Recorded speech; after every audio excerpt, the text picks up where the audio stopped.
Good evening and welcome to. Turn down.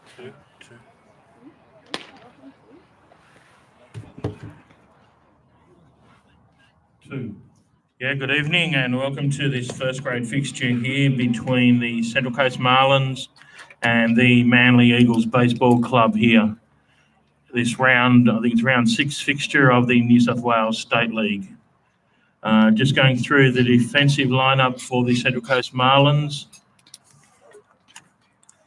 I don't have the sheet yet, but looking at the field, obviously, we've got catching Chris Ings, up on first base Taylor Clemencia, second base Jackson Smith, third base Kurt Eden, shortstop Tristan Watts, left field Shumit's Dave Manuel, if I can see that far, centre field, so Cambo, Michael Campbell, and right field Damien Rutherford. Is it? Sorry, I think 14's Cambo at right field, so centre field is Amos, Jake Amos.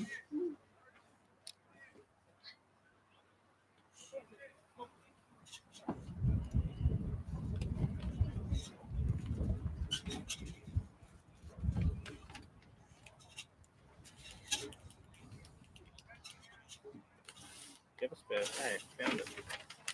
Found it. I want to say great basic, please.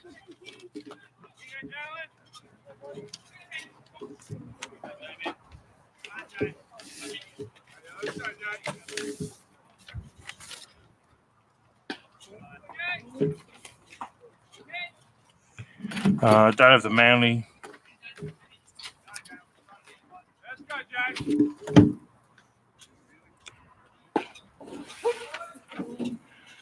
Don't have the Manly lineup, so I can't give you who's batting at the moment. I'll catch up with that when I can. Jalen Ray. Jalen Ray, sorry. And pitcher blown away there by the Central Coast pitcher, Luke Kovac.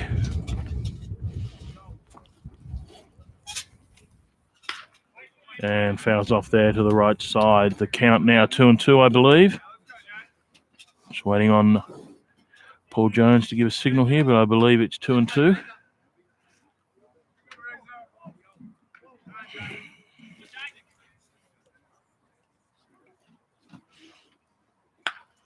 And hits it up the first baseline there, but it curls foul. Luckily for the batter. Live streaming. That one's on the internet. Yeah.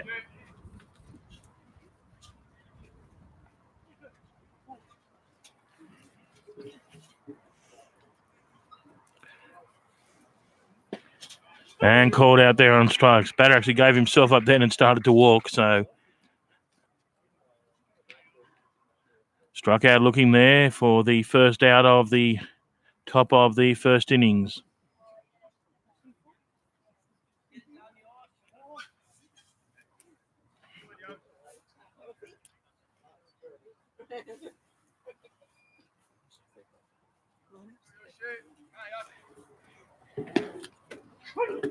And the first pitch struck there by Luke Kovac on the Manly hitter.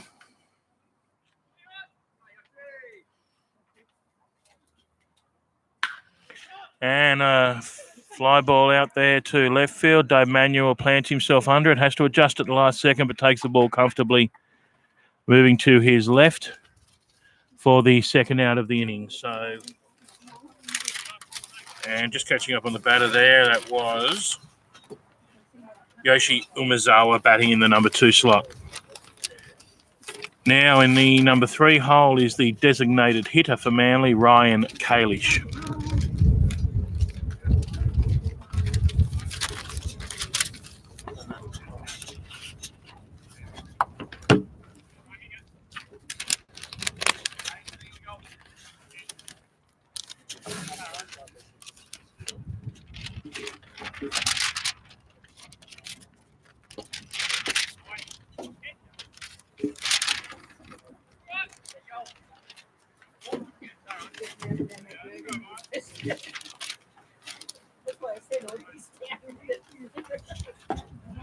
And Low pitch there for a ball.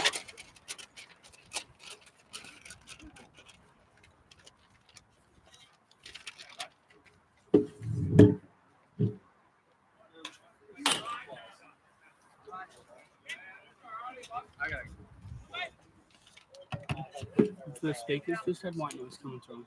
Yeah, we'll take it off. And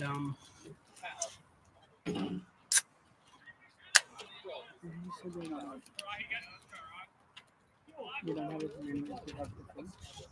There's quite a lot on the other side.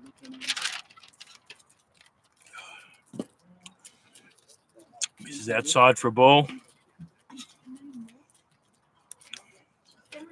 I believe the count is full. 3 balls, 2 strikes.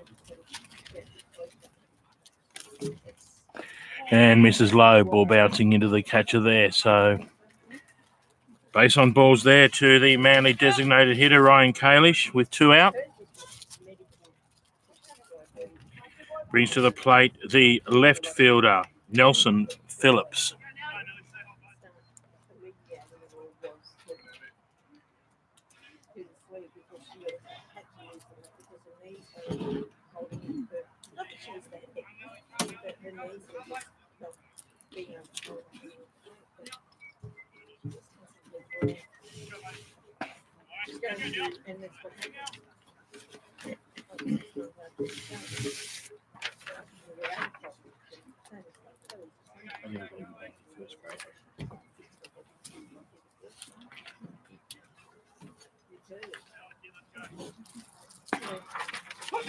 And a called strike there by Luke Kovacs, even the count at 1-1.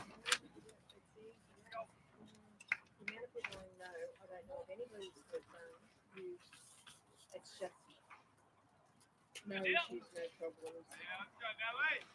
They can't lose it naturally when they get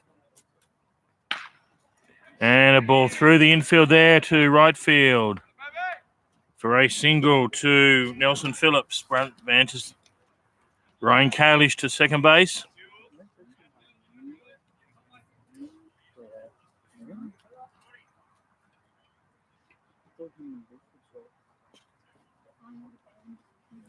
So with runners now on 1 and 2. Brings to the plate in the number 5 hole the catcher, Jules Kremer.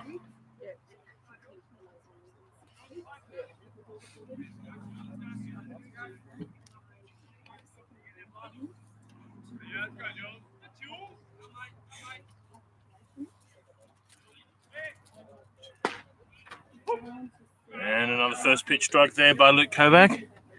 Shadows, as you can see on the broadcast, starting to come across the field now. Light starting to take effect.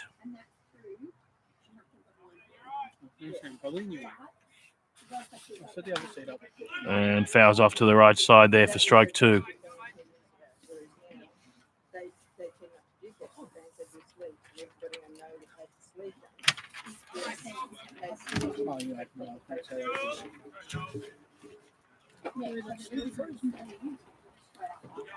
So batter finds himself in a hole here now, 0-2, and swings at the third pitch. Goes down swinging, so runners left on 1 and 2 there, but no advancement to the score. So at the end of the top of the first, it's Central Coast 0, Manly 0.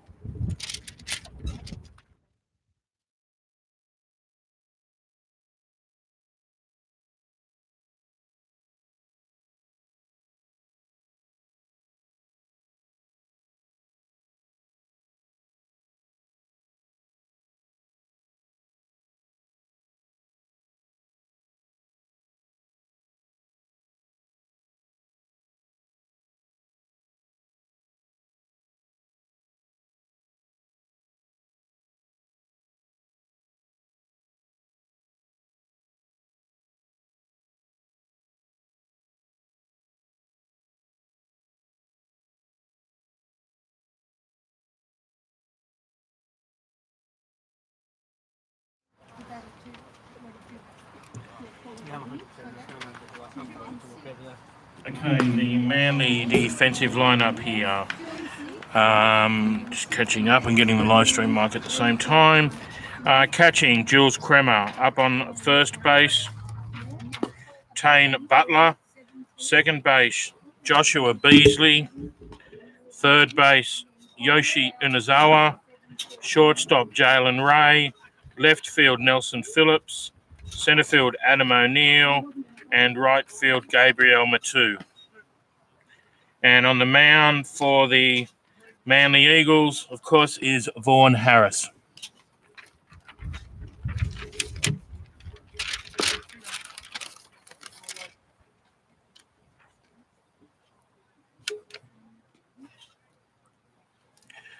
Leading off for the Central Coast Marlins will be the centre fielder, Jake Amos.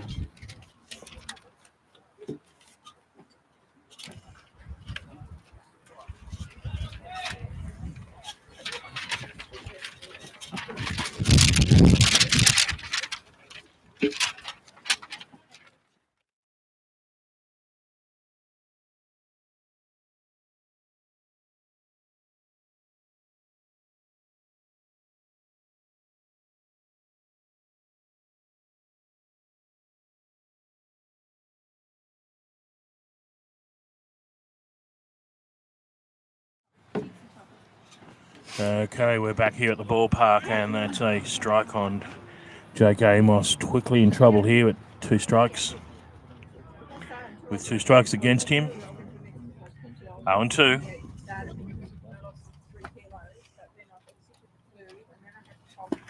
And goes down swinging there in 3 straight strikes.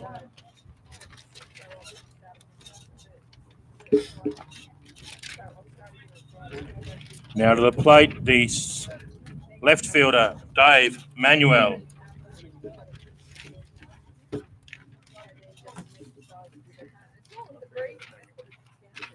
So Dave Manuel moved up here to the number 2 slot.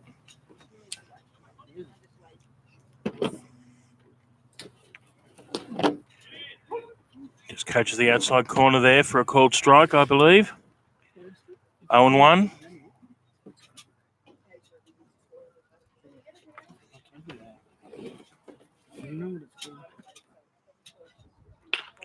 And up the third baseline there, ball taken. Dave's very fast, but not fast enough in this occasion. And he's thrown out in the 5-3 play there up at first base for the second out of the innings.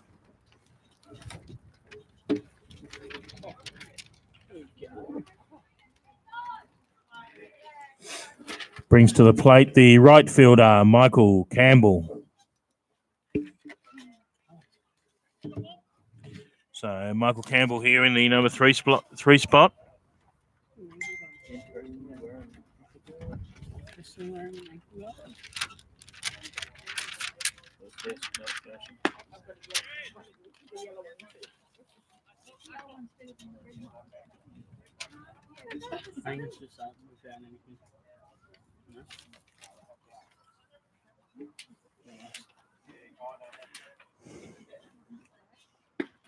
Swing and a miss there by Michael Campbell. Evens the count at 1-1.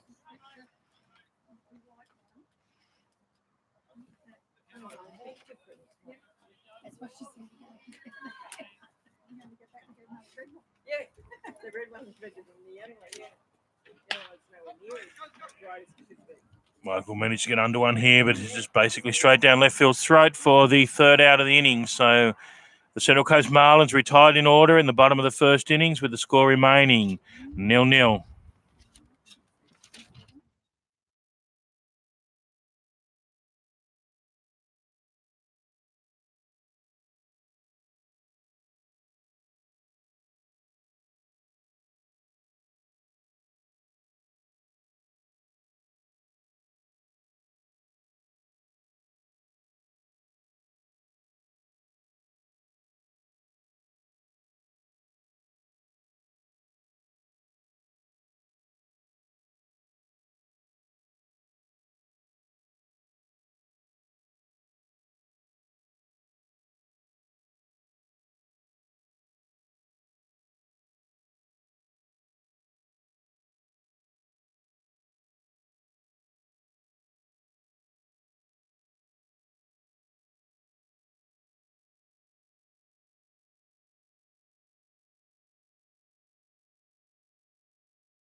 Now hitting for the Manly side is the right fielder, Gabriel Matu.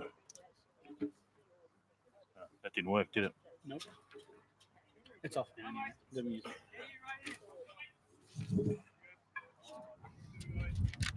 Jerry. Said Jerry. Oh, Jay. You said it was a place.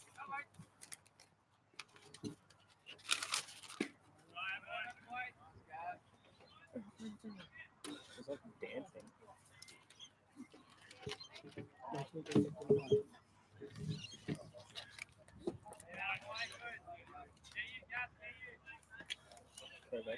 a good game.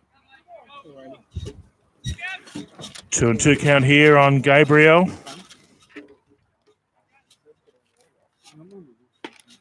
Just misses inside for ball 3. Now full count.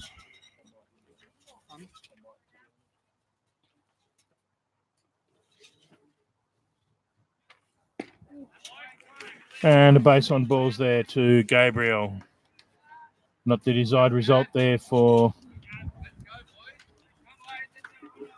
Luke Kovac, putting the leadoff runner on a base on balls. Although I note that on Manly statistics, Gabriel Matu does lead Manly in walks with 4 for the season.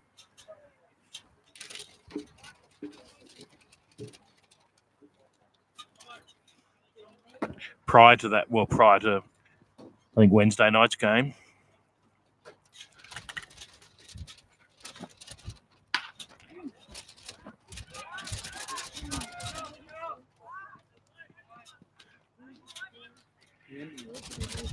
And the ball clearly bouncing there just in front of Jackson Smith at second base. So plays the runner from first base out at second, but not in time to make the throw back to first. So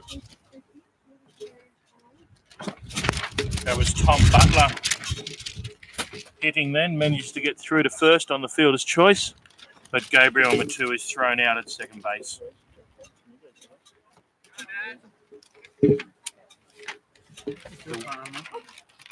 Yeah, that's right.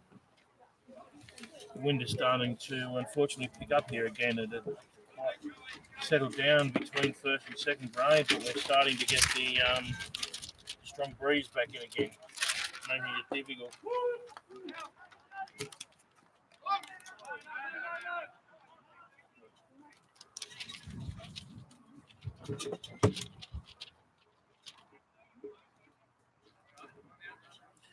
And Tom Butler still second base there.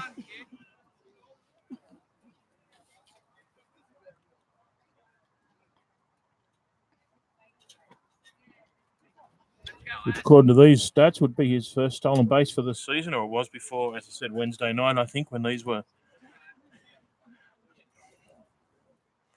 collated. And a breaking ball there breaks in and catches the inside edge. Sorry, the inside corner for a called strike 3.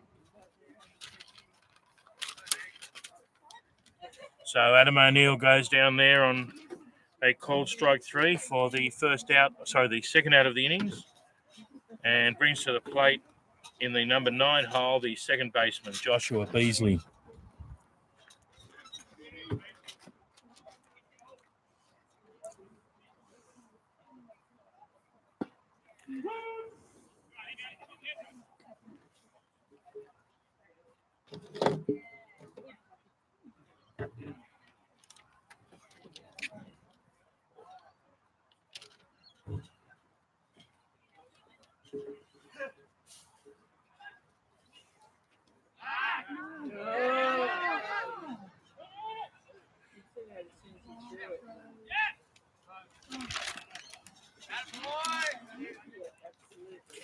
And Luke Kovacs looks to pick the runner off there, but throws the ball over the top of second base's head into centre field. So the runner advances through 2-3 on the overthrow.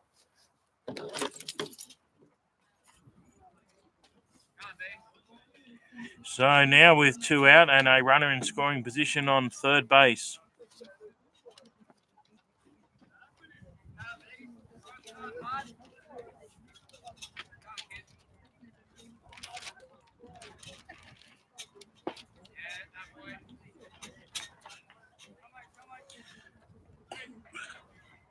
77-mile-an-hour fastball missing low there for ball one. Count now 1-1. Another comebacker there, hits Luke in the foot. Bounced away into the outfield for a single and a RBI as the runner comes home from third base to plate the first run of the game, I believe. So Manly take a 1-0 lead here in the top of the second innings.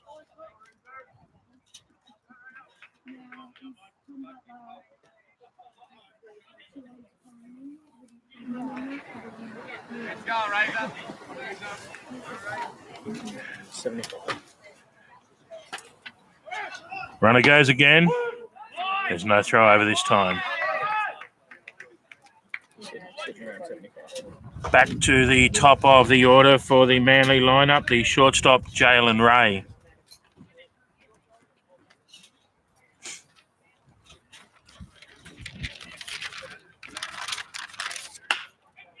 And that will probably, nice effort there. Is he going to go? Yes, and it's fumbled at left field. So the runner comfortably home.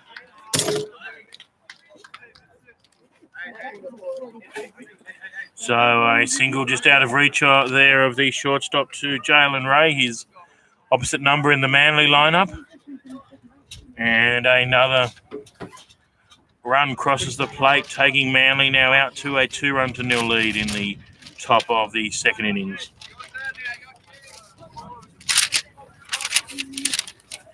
Now to the plate, the third baseman, Yoshi Yunazawa. And a high pitch there for ball one.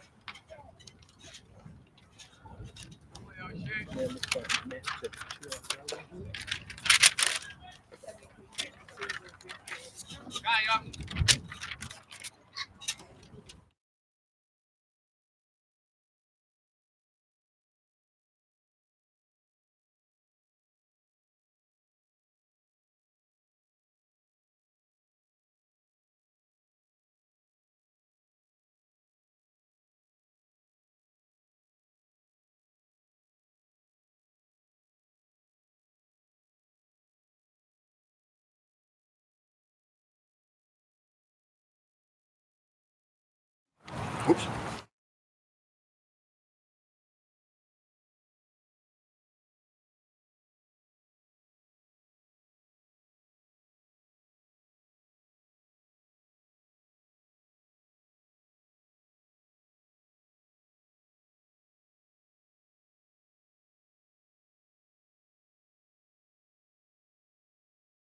And a nice breaking ball by Luke Kovac there into the zone. Looked like it was going to be inside, but broke back nicely through the zone for a called strike. Evens the count here at 2-2.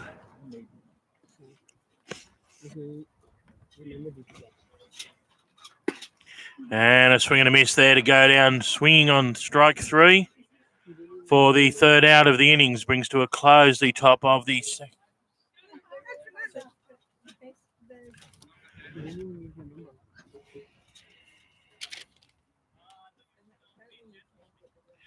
And Yoshi Umezawa there goes down swinging there for strike three to bring to a close the top of the second innings. But not before the Manly Eagles have tagged on 2 runs to take a 2-0 lead here going into the bottom of the second.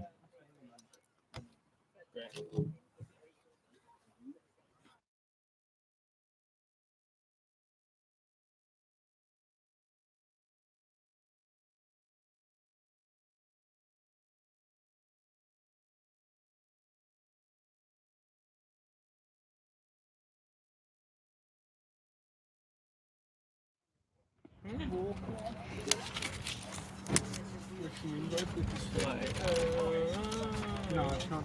Yeah.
Now hitting for the Central Coast Marlins is the designated hitter, Rickson Wingrove.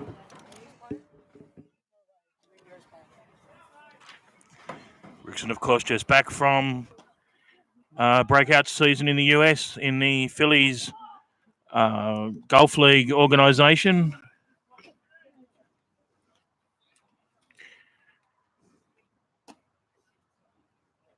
And a low and outside pitch there for ball one. Rickson achieving all-star status this year in the Golf League with a breakout season, finishing at least top 5 of almost every batting stat: home run, RBI, batting average, et cetera, et cetera. Excellent season with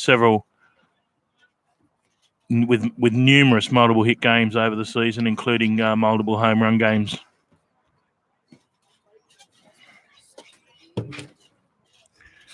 Looking here at a 1-1 count. And doesn't clear the infield. So thrown out there in the 4-3 play.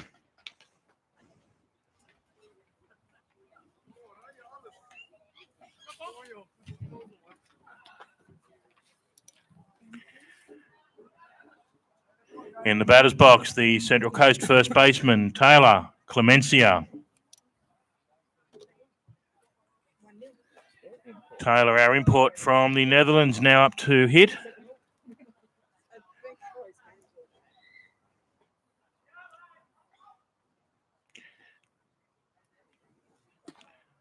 Misses low there for ball one. Taylor, a true two-way player, signed by the Twins organisation as a pitcher, but was signed as an outfielder who could throw some relief.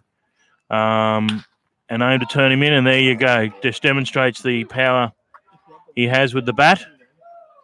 He's had a slowish start to the season, but a number of good hits in key moments. So, and a nice start to the game there with a line drive straight out to the right centre field for a single.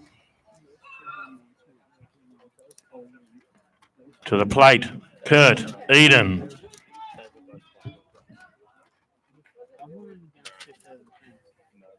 Now hitting Kurt Eden, another two-way player.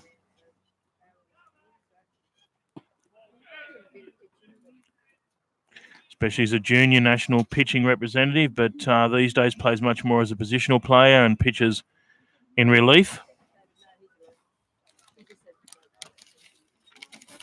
Also a very good hitter of the ball. Looking to repeat the dose here. And hits one down the third baseline for a foul. So a 1-1 count here now on Kurt Eden, or Buff, as he's affectionately known by everyone.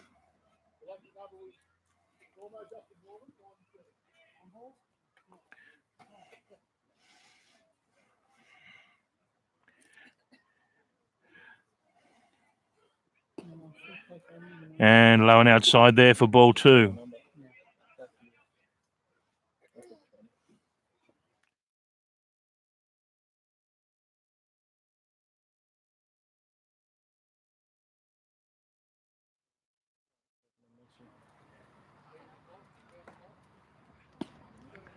And low, misses low again for ball three.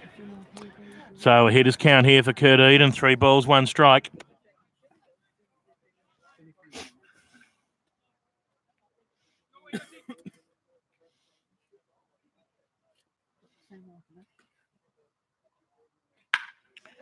And Kurt Eden puts one through the left side infield there to left field for a single. Moves Taylor onto second base. Kurt Eden now occupies first base, so runners on 1 and 2 with 1 out. To the plate, the second baseman, Jackson Smith. Brings to the plate Jackson Smith.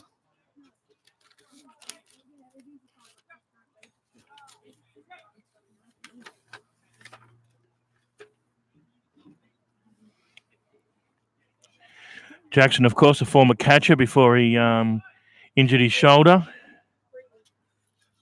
Spent 2 years playing college ball in America in various roles, including catching, but as a junior was essentially one of the best catchers in the state. But a string of injuries has forced him to largely give up catching. He does still catch from time to time, but certainly not to the power he had. I think I recall back in under 18s, he literally had more caught stealings than stolen against. It was one game incredible. I think it was against Penrith. They tried to steal 7 times and got caught 7 times. We couldn't understand why they kept stealing, but I think maybe the coach was just punishing them, telling them keep stealing. Learn from it.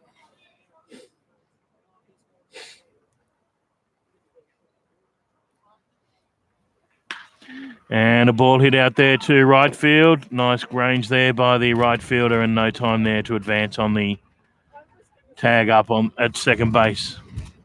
So Jackson Smith there.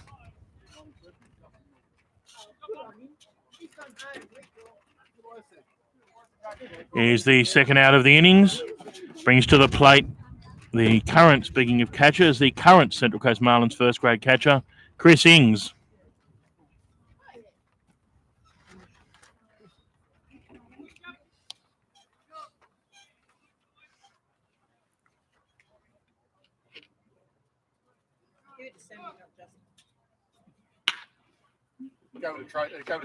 Chris Ings hits it there to shortstop. Catches poof before he makes second base. So on the fielder's choice there, the third out of the innings, with Manly still leading 2 runs to 0.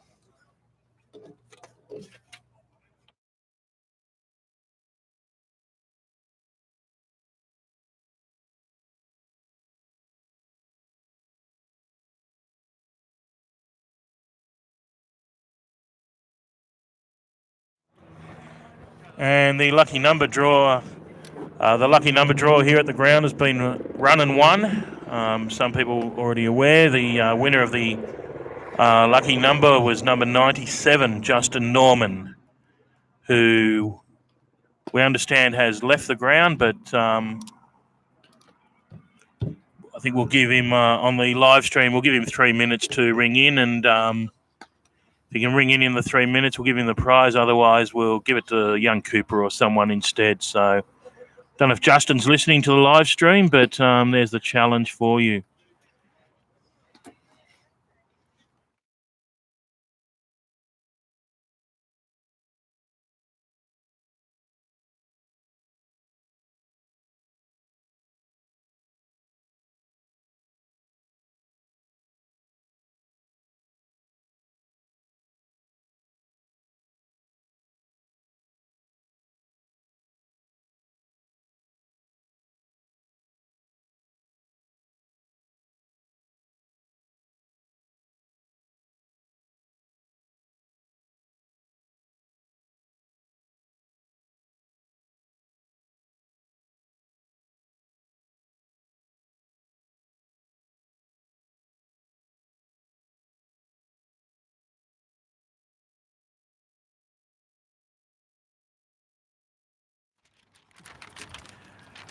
Leading off proceedings here for the Manly Eagles is the designated hitter, Ryan Kalish.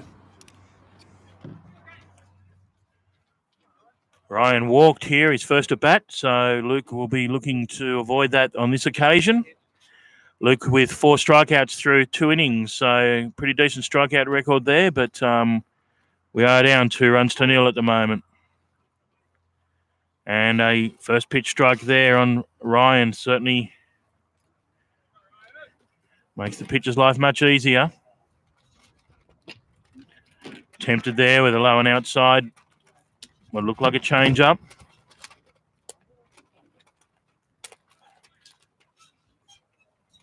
One and one. Misses inside and low. 2 balls, 1 strike now on the designated hitter for Manly.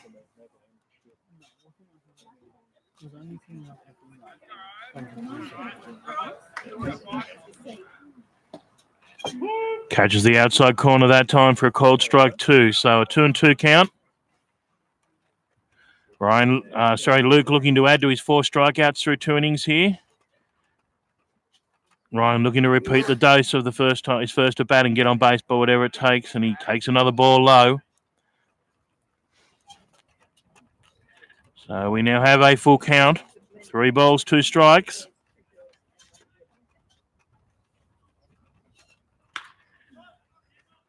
And the ball is hit out there to centre field, and Jake Amos takes a comfortable catch there for the first out of the innings.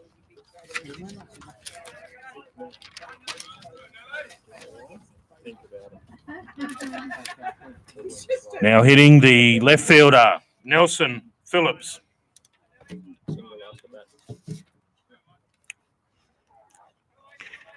Nelson singled last at bat, which obviously followed the previous walk. So that's where I think the Manly side did score their couple of runs. So Luke looking to avoid any damage here in the same part of the order. Nelson was hitting 300 for the season up until Wednesday night with 6 for 10. So 6 for 20. So quite a dangerous hitter there.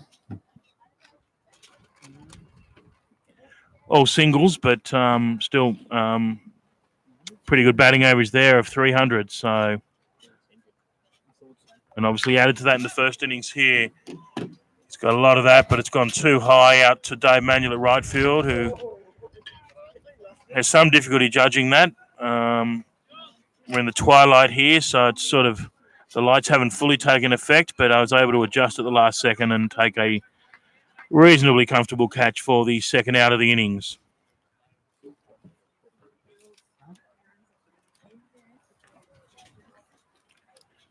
Now hitting the catcher, Jules Kremer.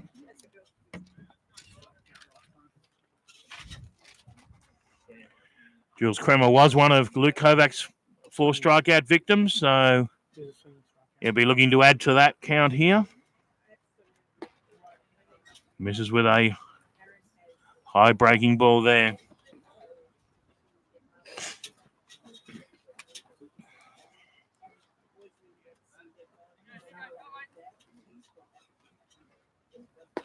Misses low this time for ball 2. Finding himself in a bit of a hole here, down 2 balls.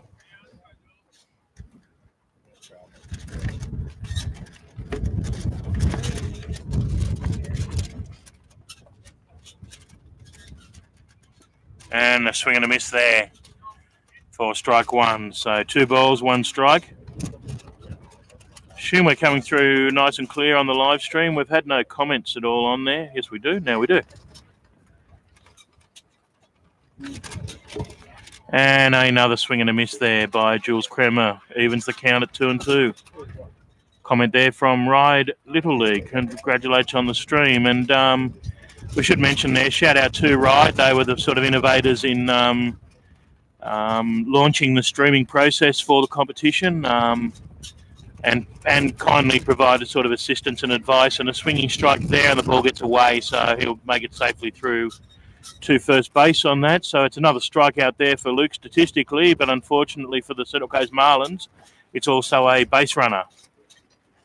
Yeah, I was just getting back to the ride, obviously Kerry Choi and the young fella there whose name I can't remember, and I apologise for that. Started the process of live streaming and have kindly shared the information and the experience and the pitfalls they've found along the way to the rest of us that are attempting to live stream, which I think is us and Manly at this stage, and formerly MacArthur through Matt Givo. But yeah, shout out to Ride and thanks for their help in setting this up. Just looking at our camera, it looks like our field might be at a little bit of an angle.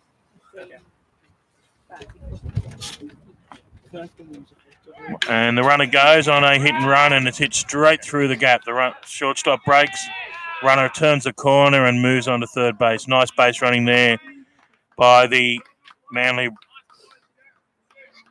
runner, who I forget at the moment.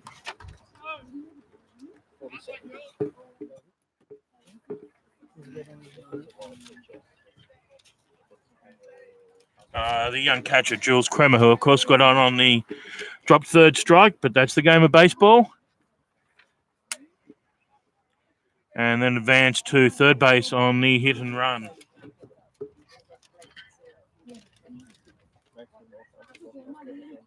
Now hitting the first base, Tom Butler.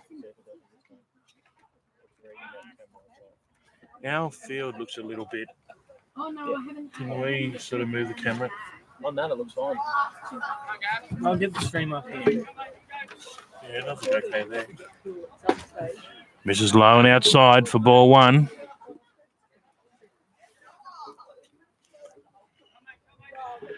What do we got? 2 outs here. Manly looking to score another run. Central Coast Marlins looking to end this innings with no damage. Runners in the corners. And high and outside for ball 2.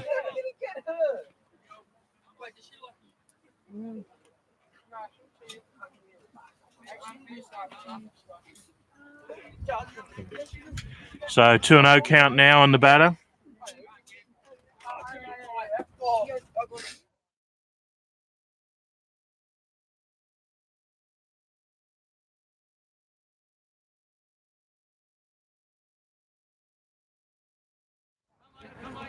Luke Kovacs quickly finding himself in a hole here. A 3-0 count on the batter. Looking to get a strike here on the free pitch.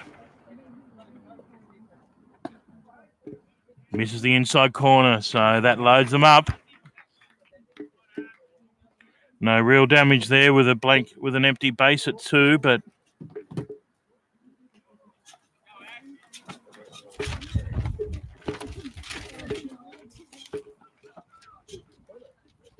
we now have loaded bases. Hitting for Manly is the centre fielder, Adam O'Neill.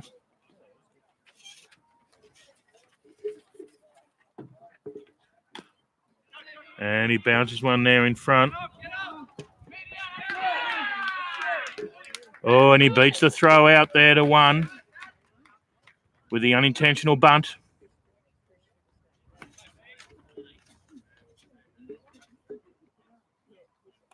So with that, Manly plate another run and take a 3-0 lead.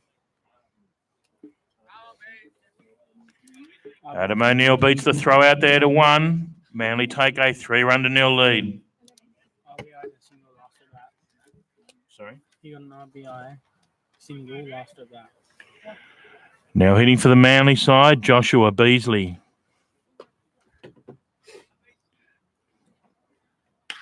Had an RBI single first at bat, looking to score another one here with the bases still loaded. Central Coast desperate here to shut it down with no further damage and maintain this 3-run deficit.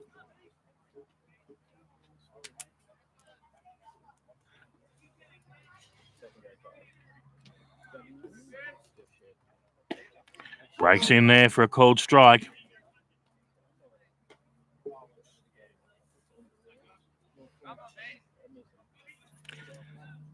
Batter now finds himself in a bit of a hole here, down 0-2.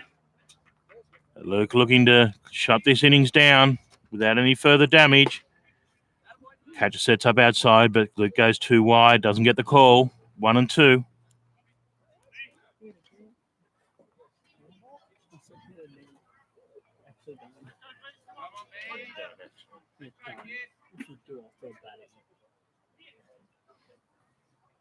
And breaks in there for a ball.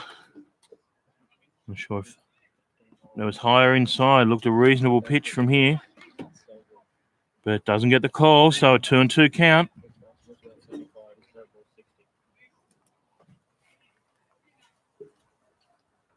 Misses low and outside for ball 3. So full count here. So loaded bases. So runners will be going. A ball here and a walk scores a run.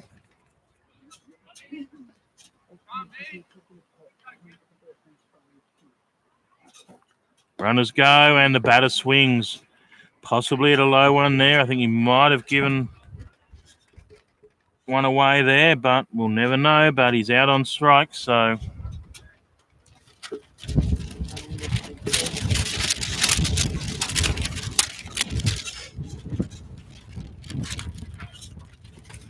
Joshua Beasley there out on swinging strike for a 3rd strike.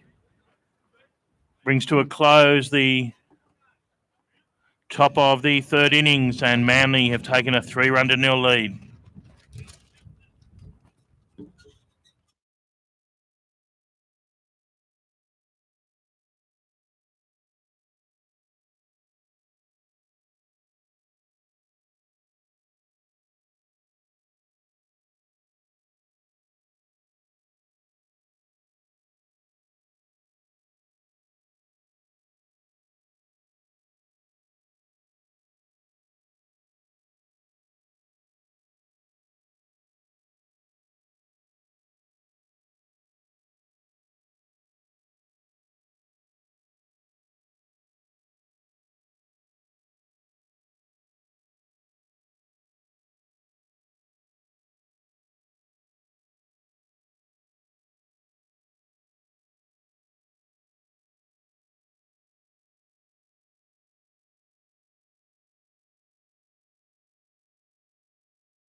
Just a shout out to our sponsors that are shown on the screen there between innings.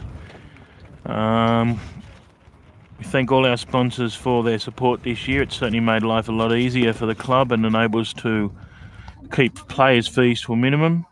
You'll note there are Australian Sports Nutrition, so for all your nutritional needs, supplements, etc., get over to Australian Sports Nutrition at Erina. Nick and Jane's Furniture, again, over at Erina. If you're after any furniture or anything, go in there, mention the Marlins, and they'll certainly look after you. Back to the game now, leading off for the Marlins here in the bottom of the third innings. I believe it's Tristan Watts, the shortstop. I'm told yes it is, so he takes one low there for ball one.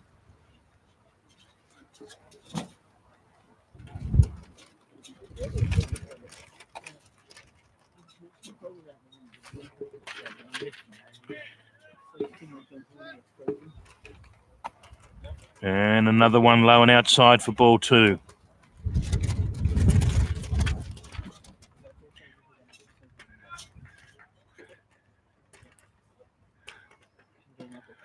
And a third one down there for ball three. Tristan missed the last couple of games due to the just completing the HSC, and we wish him well with his marks when they finally come out, and trust that he gets the mark he needs to do whatever he wants. And a base on balls there with 4 straight balls. Puts the leadoff runner on. Takes us back to the top of the order for the Central Coast Marlins, the centre fielder, Jake Amos. Back to the top of the order for the Central Coast Marlins, the centre fielder, Jake Amos.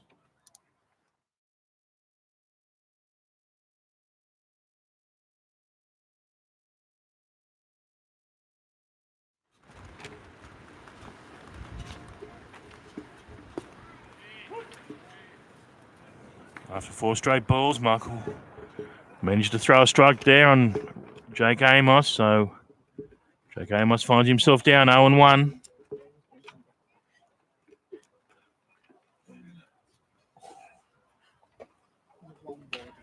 Fouls one off there out the right side. Now in a hole, 0-2. Light's just starting to come and take over here from natural light. As you can see on the live stream, we're now playing under artificial light.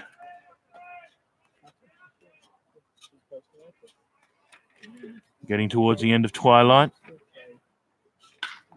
And Jake Amos hits one out there to right field, who's going back, can't make the catch. It's over his head. Tristan turns to 3. Jake Amos slides into 2, so a nice stand-up double there by Jake Amos. Obviously, the wind here is still very strong up high. We've had good carry all day to the outfield. The fences are playing short, so if any of the bigger hitters here tonight, including, of course, Jake Amos, gets onto one, and that wasn't all he had, certainly, that went to the fence. So I think we're anticipating some home runs here tonight. If any of the bigger hitters from both sides get onto one of these, the ball's going to go. Now hitting the left fielder, Dave Manuel. Dave Manuel up to bat here in the number 2 slot. As I said, back after about 10 years, played first grade for the Marlins about 10 years ago, gave the game away, just returned. Gee, that was a hard hit ball. Well taken there by the first baseman. Very unlucky there. That was good contact, good solid contact there by Dave Manuel. I think the ball found the glove rather than the glove found the ball on that occasion. Maybe the ball found the leg. The first baseman is hobbling around there. That was very well struck.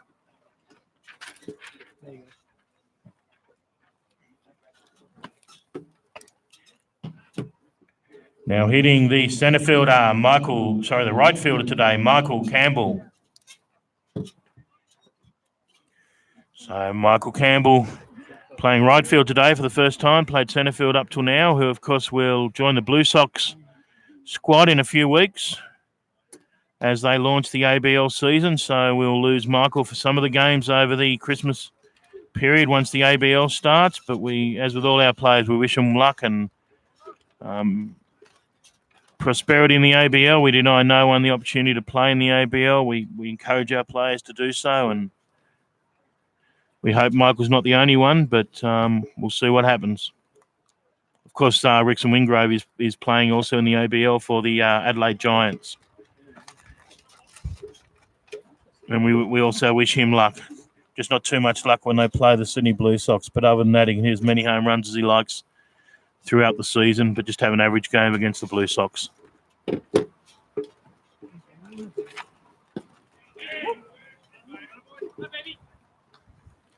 And Michael Campbell takes a strike there. 2 balls, 1 strike.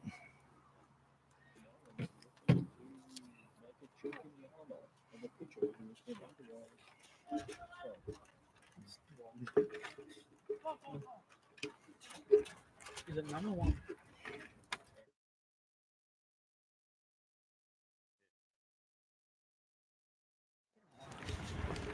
Michael flew out to left field in his first at bat, looking to improve on that here and get a base hit. Score this runner. Runners on 2 and 3.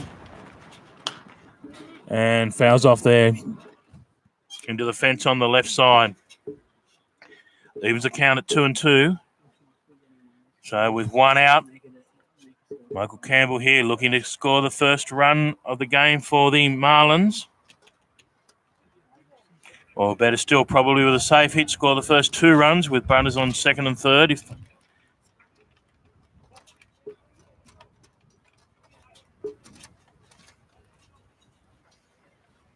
Manley looking to shut down the threat of Michael Campbell in the box. Wings out to the left side, but again it goes foul out to the left.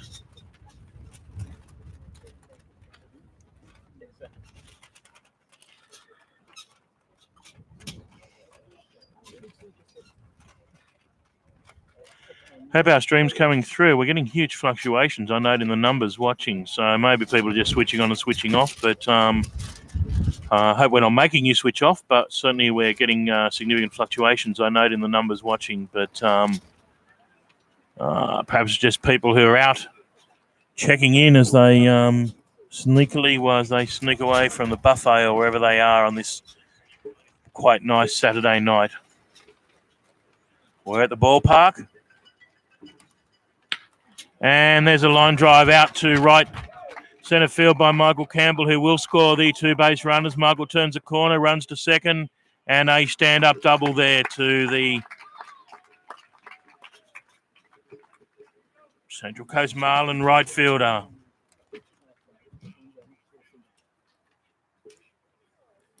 And the stand-up double there by Michael Campbell to right centre field scores the runners from 2 and 3.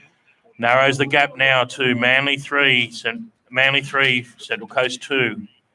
Now hitting for the Marlins, the designated hitter, Rickson Wingrove.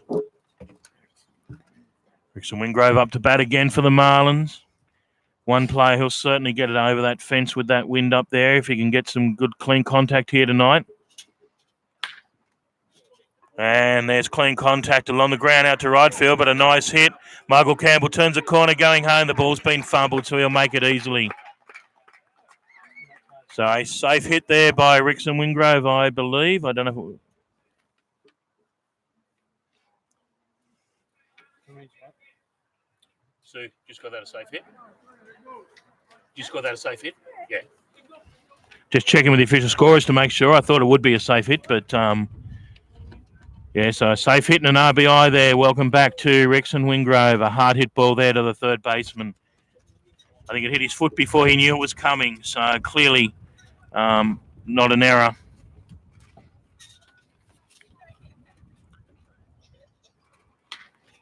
Taylor Clemencia gets one up into right field there, which will carry, as I've said before, and I think that's going to go over. No, it's going to hit the fence. So Rickson has to run through to second, which he does.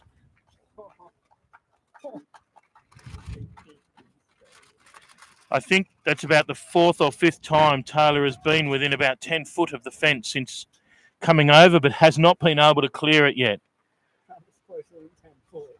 That one hit the fence about halfway up, and that wasn't all that well hit. It's just a very strong wind up there carrying the ball out to right field.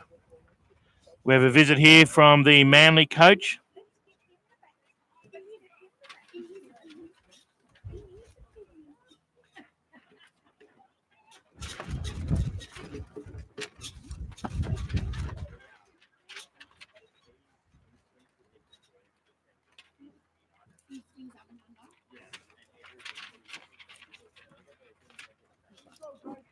Now hitting for the Central Coast Marlins, Kurt Boof Eden.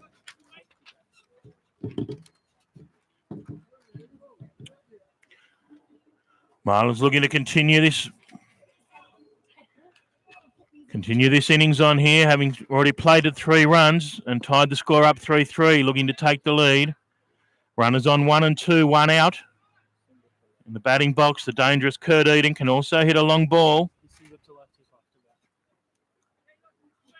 Single to left at his first at bat, so looking for a multiple hit game here. Misses inside for ball 1.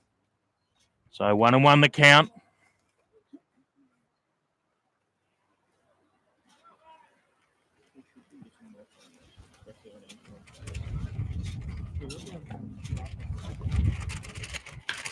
And Kurt Eden drives one also out to right centre field. Rickson Wingrove turns, is coming home, will make it easy. Taylor Clemencia, who's quite fast, also turns the corner. Being sent home by Sean Smith, going to be close, slides in. And safe at home. Kurt Eden there with a 2 RBI double to right centre field. Takes the Marlins out to a lead, 5 runs to 3. Now hitting for the Central Coast Marlins, the second baseman, Jackson Smith. So Marlins do tag on another 2 here in the bottom of the 3rd. Still only 1 out. A runner on 2.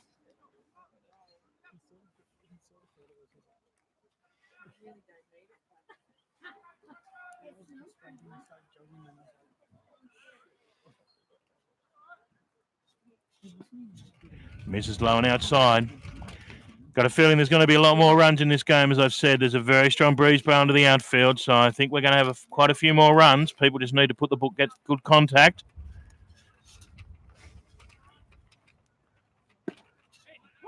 Jackson Smith watches strike 1. 1-1 now.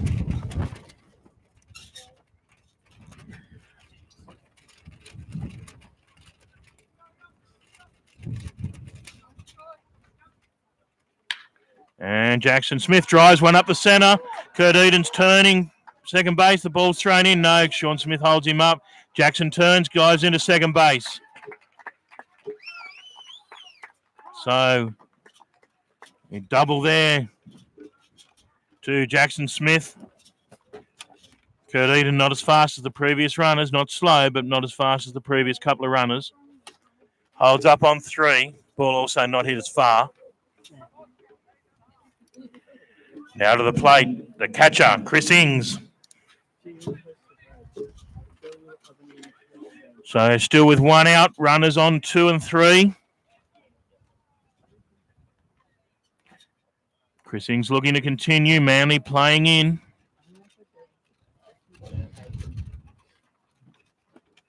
As you would expect, with no first base is unoccupied, so the double play is not on. Chris Ings fouls one off to the right side for strike 1.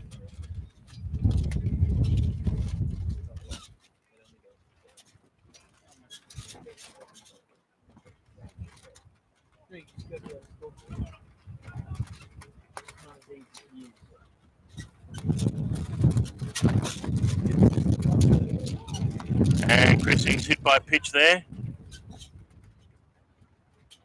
Moves up to first base, which does load the bases. Playing here with the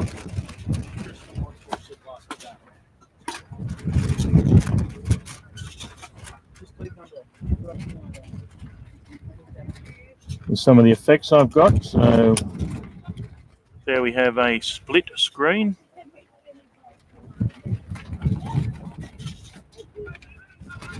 Doesn't work very well because it cuts out part of each one. The home plate's okay, but it cuts out the runner on 1. And there's a fly ball straight up in the air by Tristan Watts. Infield fly will apply anyway, so he is out for the second out of the innings. Go back to the behind the plate view here.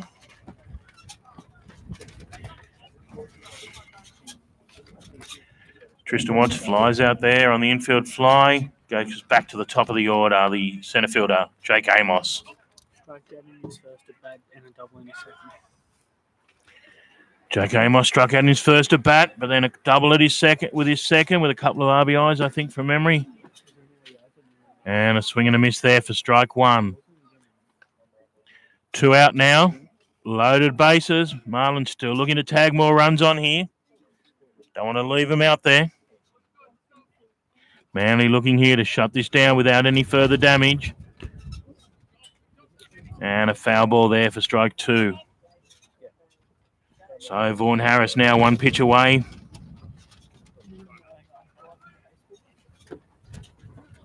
From shutting down this image.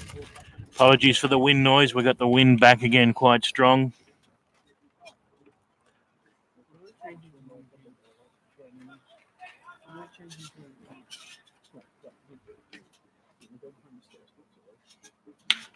And Jake Amos drives one there to left centre. That's going to be down as well to the fence.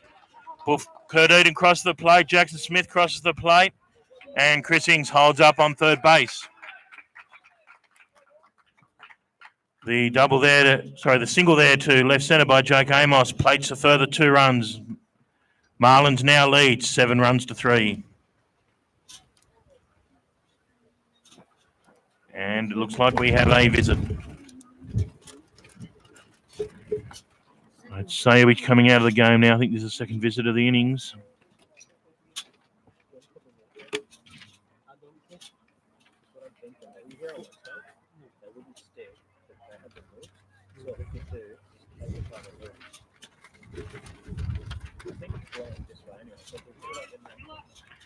So the coach takes the ball there from Vaughan Harris.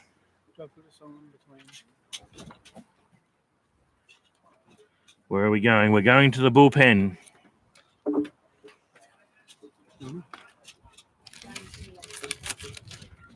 James Miller. Who? James Miller. Coming onto the bump now for the Manly Eagles. The pitcher is James Miller.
So the left fielder, Dave Manuel, now up to bat for the Central Coast Marlins. We have runners in the corners. We have 2 out.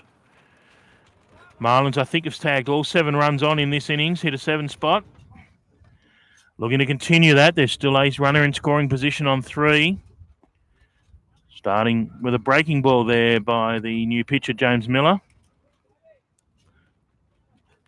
Misses low for a ball. So 1-0 count here on Dave.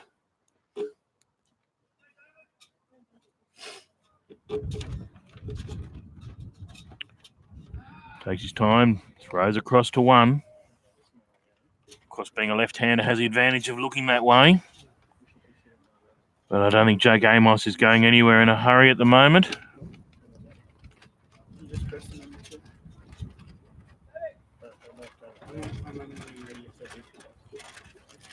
We'll put picture in picture on here. You can have the first base up there in the top corner so you can see what's going on over there at first at the same time. One of the little tricks we have here on our video mixer we can quite easily do.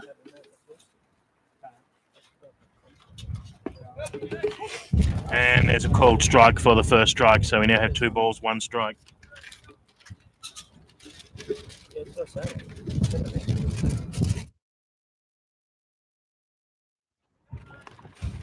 Actually, we can also, if I do this, system setup.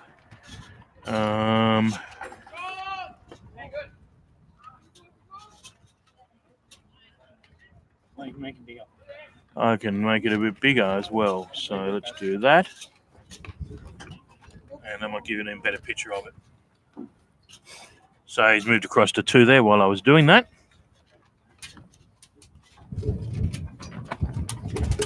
So I don't know if that helps the viewers, but that gives the viewer first base as well with the picture in picture there.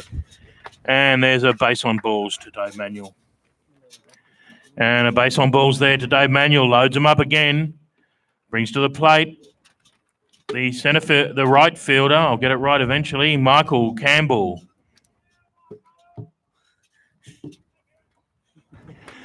So Michael Campbell up for at least the second time this innings. And I think from memory hit safely in his last at bat for a couple of RBIs, if I'm correct. And a breaking ball there on the outside.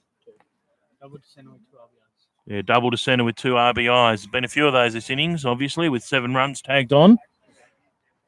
So Michael Campbell looking to repeat the dose here.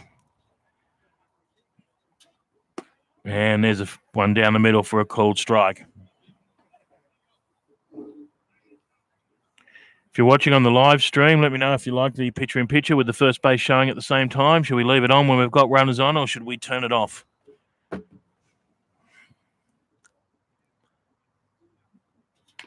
And Michael Campbell fouls one back there.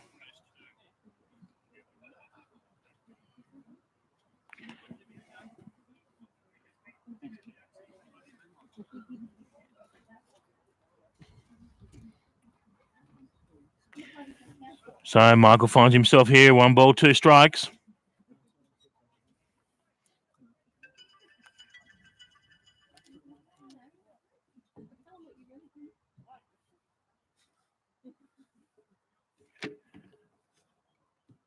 Looking to score. Breaking ball outside. Evens the count at 2-2. I haven't got comment online, but obviously a very good friend of our state league, our former competition manager, and Kerry Jackson said leave it on. She likes it. She's a good judge by my account, so I think I'll leave it there for now while we've got runners on.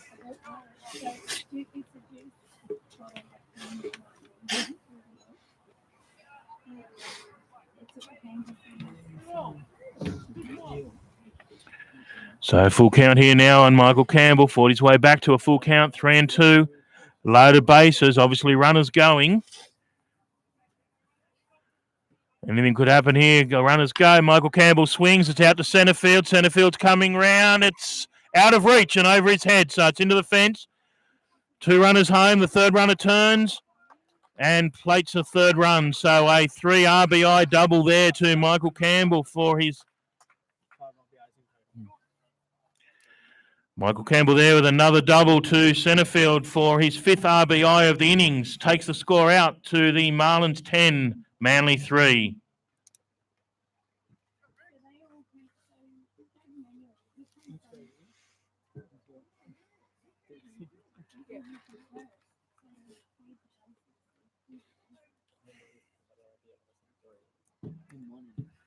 Brings the plate the dangerous Rickson Wingrove, who singled in his last at bat through the left side. He'll be looking to get one up there. And a called strike there on the outside corner. 0-1.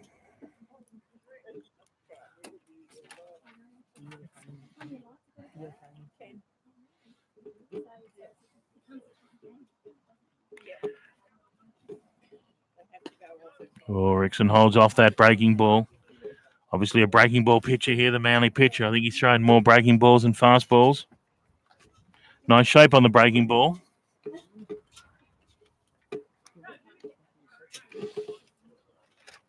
Rickson looking to get onto one here and put it out there in the darkness. And there it goes, but it's up in the air behind us.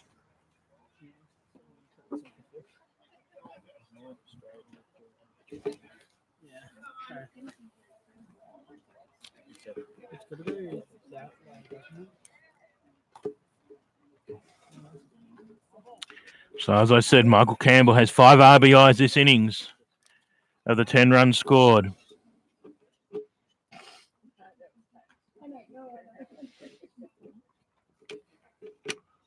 And one inside there for another ball. 2 balls, 2 strikes. Evens the count here on Rickson Wingrove.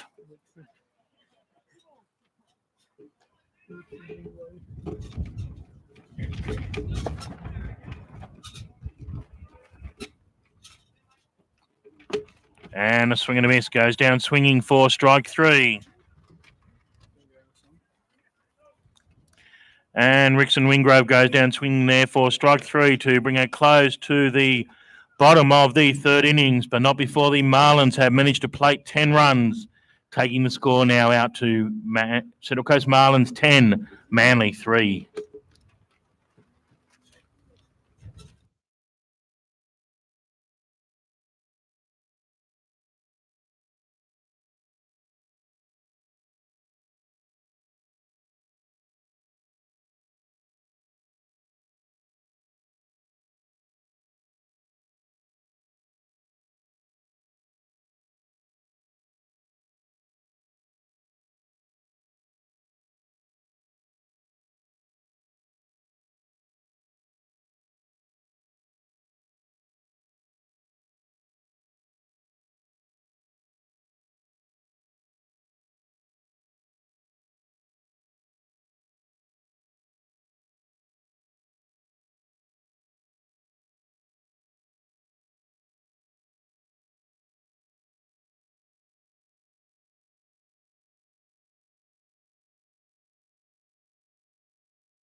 And now hitting for the Manly side. Now hitting for the Manly side, back to the top of the order, the shortstop, Jalen Ray.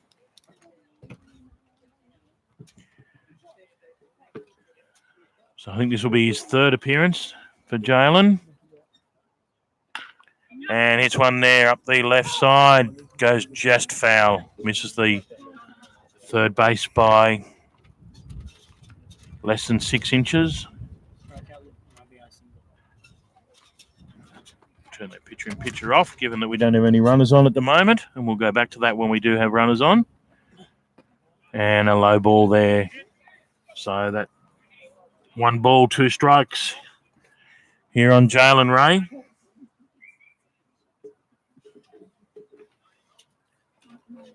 And one misses up high there for another ball. 2 balls, 2 strikes.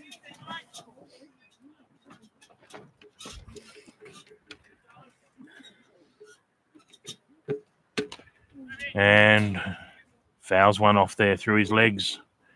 Down here in front of our commentary position. And here comes Paul Jones, the umpire, casually coming back up. He's got the ball.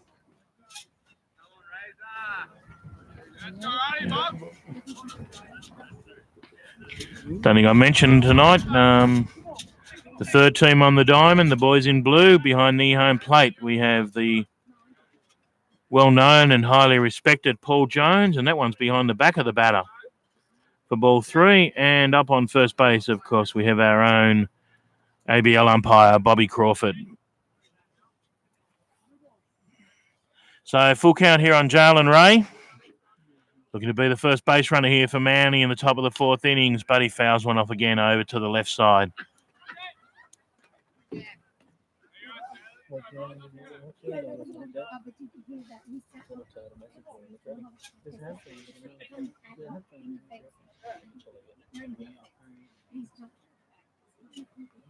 And Luke misses outside there for ball 4, so a lead-off walk there to Jalen Ray.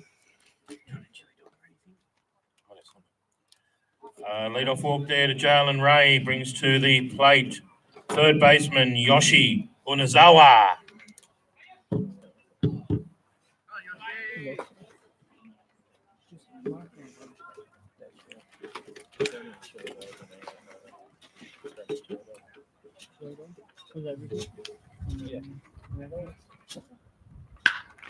And Yoshi puts one up the middle there for a single to centre field.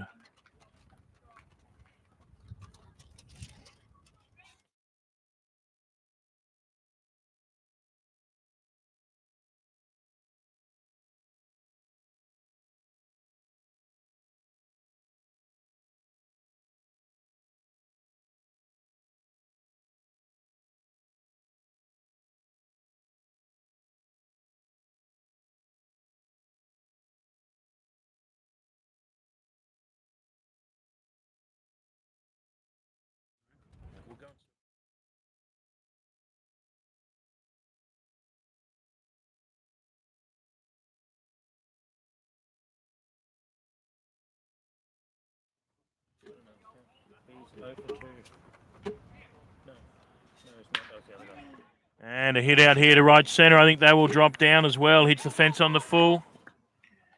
Turns, runner going it. No, runner's held it. So the stand-up double there to right centre. Plates 1 run. The other runner held it 3.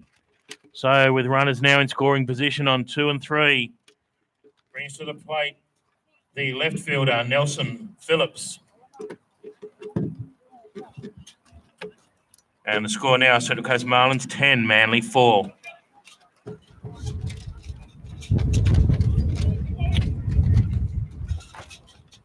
So Manly plate 1 run back there. So the score now 10 runs to 4, as you can see on the scoreboard at the bottom. We'll go back to the pitcher-in-pitcher now. We've got some runners on. And I wasn't looking, but I assume that's obviously a hit by pitch, given that the runner's running up the baseline and the ball's in foul territory. I can't imagine how else he could get there. So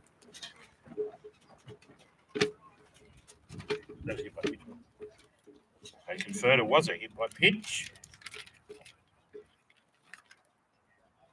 Now hitting for the Manly Eagles, the catcher, Jules Kremer.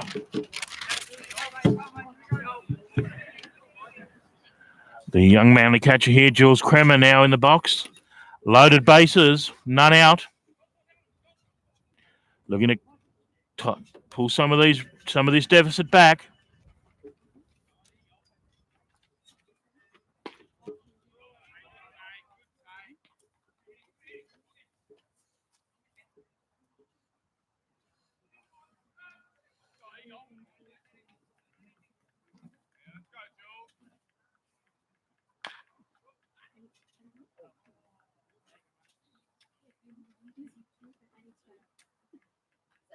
Next one coming 83.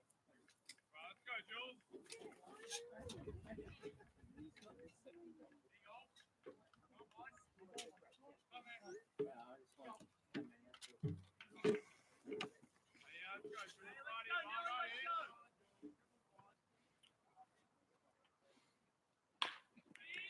And up to the third base there, throws home and fumbled. So safe at home. A nice play there by Kurt Eden.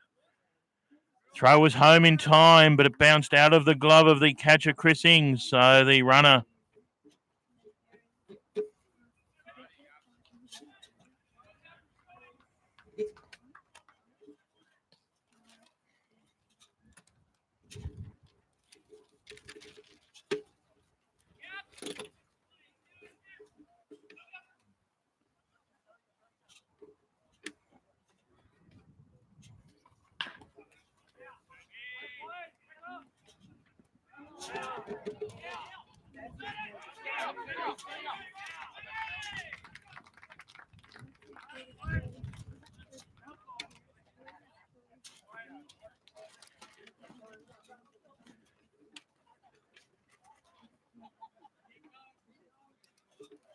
And a couple of nice plays there, but just unable to finish them off. Sees Manly plate 2 runs, so the score now is Central Coast 10, Manly 7. To the plate, first base, Tom Butler. So nice fielding efforts there, but the throw of Kurt Eden was on target. It bounced out of Chrising's gloves, who had it quite comfortably, and then nice fielding play by Tristan Watts, but threw off balance, couldn't quite get it into the glove of Kurt Eden, who stretched out to try and reach it, but bounced away, missed the out, and the runner advanced to score. So the score has now narrowed to 10 runs to 7.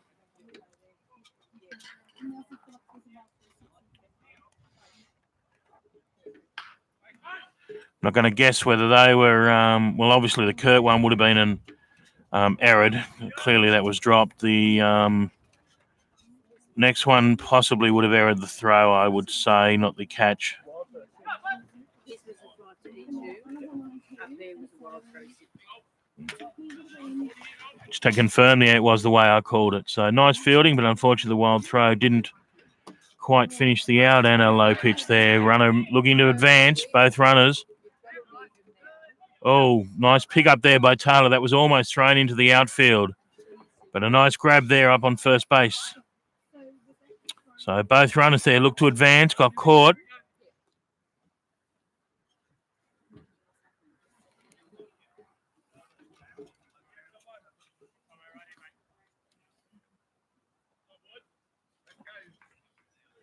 So we have a 2-ball, 1-strike count here on the batter. There are none out. There are runners on 1 and 2. Central Coast Marlins looking to shut this down without any further damage. Manly looking to narrow the gap. The tying run is now in the batter's box.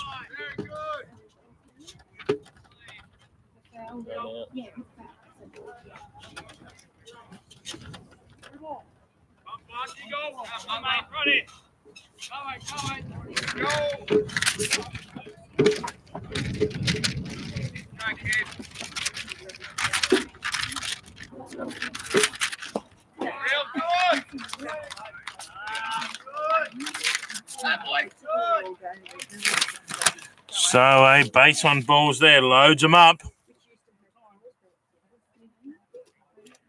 So a base on balls there, loads them up again with none out. And we have a visit by the Central Coast head coach here, Sean Smith, to the mound.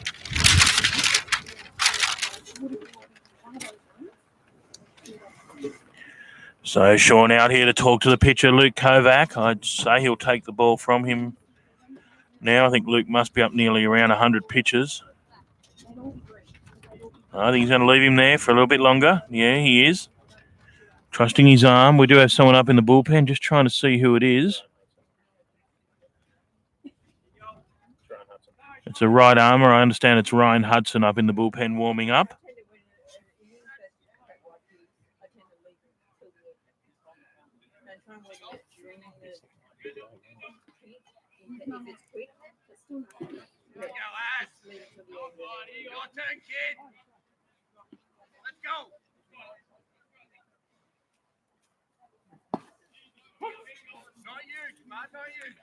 Luke Kovacs finds a perfect first pitch strike on this occasion.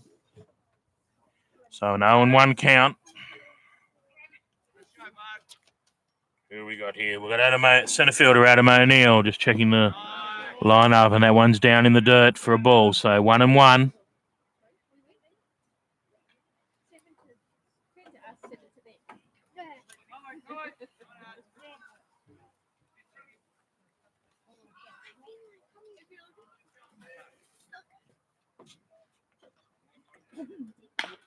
And there's a ball to the third baseman. Goes to first this time, in time. That's one out, but a runner crosses the plate.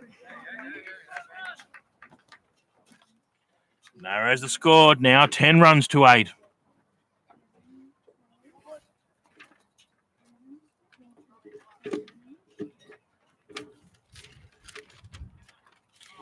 Now hitting in the number 9 hole. Now hitting the number 9 hole, Joshua Beasley. Second baseman, Joshua Beasley, hitting in the 9 hole here. 1 out, runners on 2 and 3. And a low pitch there for ball 1.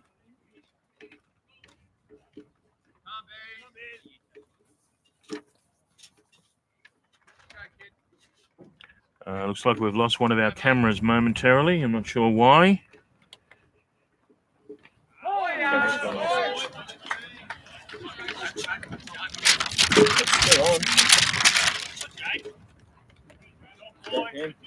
Went off momentarily. It looks like we have it back. No, I don't know what happened then. Is that a base on balls? Hit by pitch. Hit by pitch, I believe. So we now have a second visit. So that will see the end of Luke Kovac for the evening. Leaves the game with a 10-run to 8 lead. So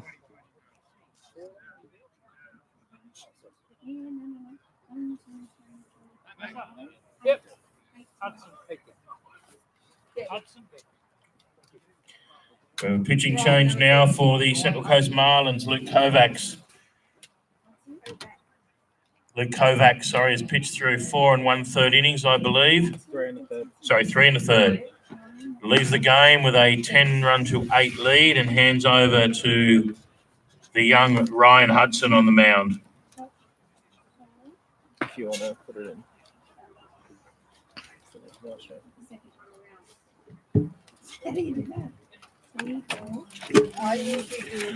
The pitching line for Luke Kovac, I understand, was 3.1 innings pitched, 6 strikeouts, 6 walks, 2 hit by pitch, and he gave up, it says 7 runs here, but the scoreboard says 8 runs. So it must be 8 runs. Not sure how many of those were earned, but he has given the Central Coast Marlins a 10-run to 8 lead when he's come off. So job done. Young Ryan Hudson now into the game on the mound. 7 hits. And 7 hits, I believe. Shout out to Timmy Hudson and Kev Hudson, Ryan's father and grandfather, if they're working or at home watching on the live stream. Give us a shout out. Young Ryan now on the mound. All runs were earned, I understand. So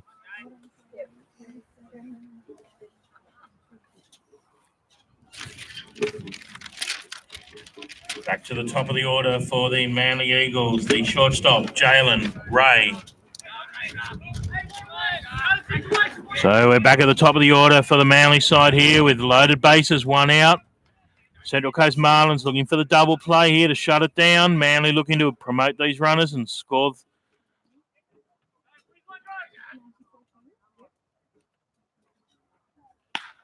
And the ball through the right field there, bounces up. 1 scores, but only 1 will score. Good arm there on Damien Rutherford at right field. They don't chance it. Sorry, Michael Campbell at right field. Which one? Where is Damien Rutherford? Damien. Just realised Damien wasn't here. Didn't realise. And a single there to right field. Score now, Central Coast 10, Manly 9. So Manly fighting back here now, 10 runs to 9. Still got loaded bases, 1 out.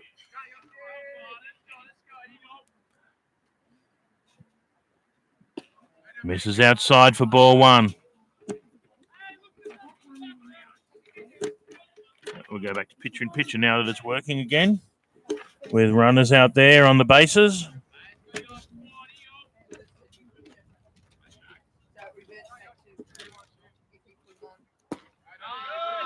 And a ball down in the dirt there by Ryan Hudson for ball 2. So quickly finds himself in a little bit of trouble here. Down 2 balls, no strikes. He'll be looking for a count of this pitch. And gets one there on the outside corner for a called strike. 2 balls, 1 strike now on the batter. Batter being Yoshi Umezawa.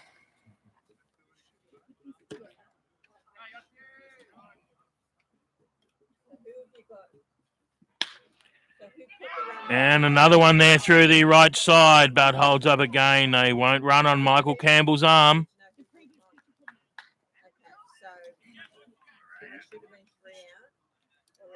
And another drive through the right side there for a single. Ties it all up now. Central Coast Marlins 10, Manly 10. Single there to Yoshi Umezawa.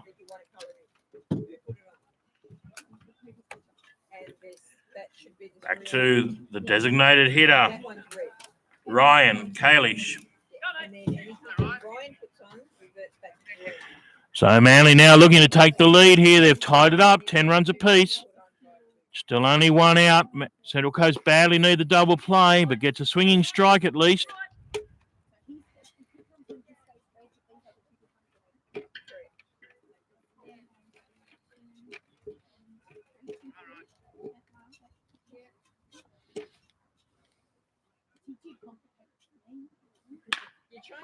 There's one up the centre as well. Another safe hit.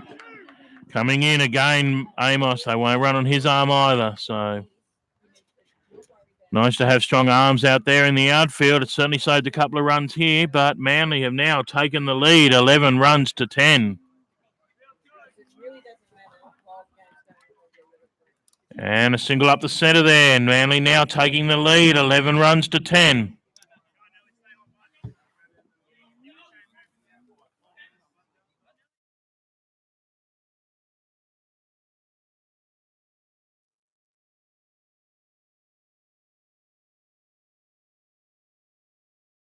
And that one's going to fly out there to right field. It's going to fall in. Nice catch by Michael Campbell, but the runner will advance on the tag.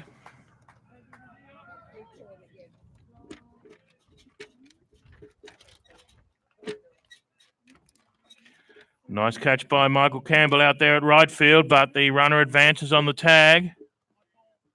And he's called safe, so the run counts. Manly now take the lead, or have taken the lead now, 12 runs to 10. 2 out.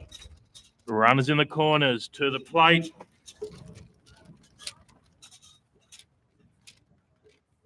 Jules Kremer. Number 5. The catcher, Jules Kremer.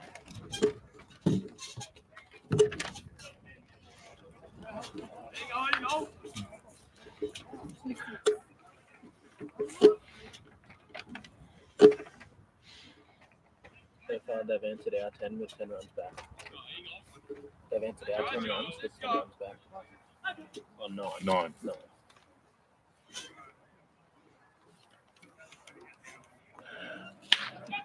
And another safe hit up the centre, so almost an outfield assist there by Jake Amos, but the runner is safe, so score now moves out to Manly 13, Marlins 10. So Marlins hit a 10 spot in the bottom of the last innings. Manly have now answered it with 10 runs of their own here in the top of the 4th.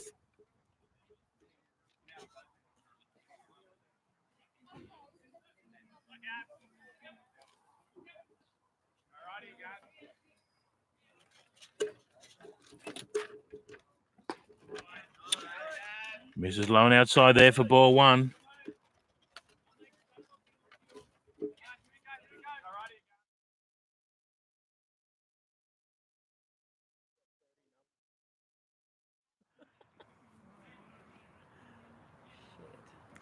So runners on 1 and 2. Inside pitch there for ball 2.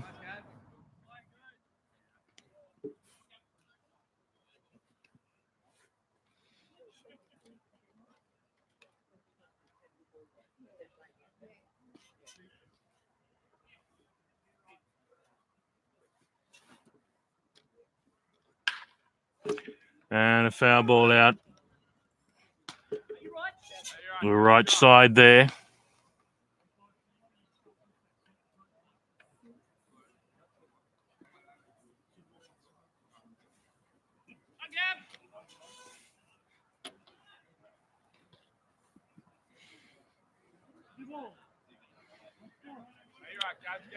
So 2 balls, 1 strike here.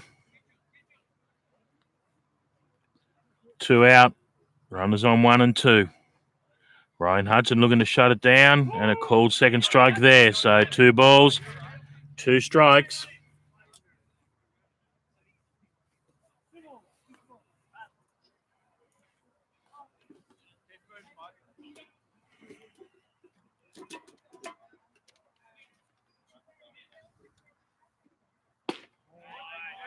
Misses low there for ball 3. Takes it out to a full count. 3 balls, 2 strikes here on Gabriel Matu, the Manly right fielder.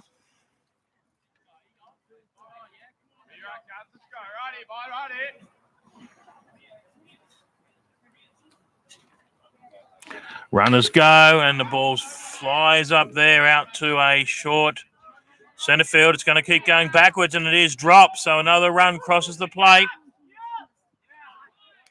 And he got him. So nice recovery there by Jackson Smith.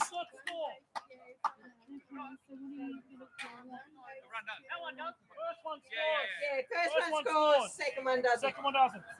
Thank you, Paul. So first, of course, it was the hitter there that advanced to 2. So he wasn't forced. So the first run does score.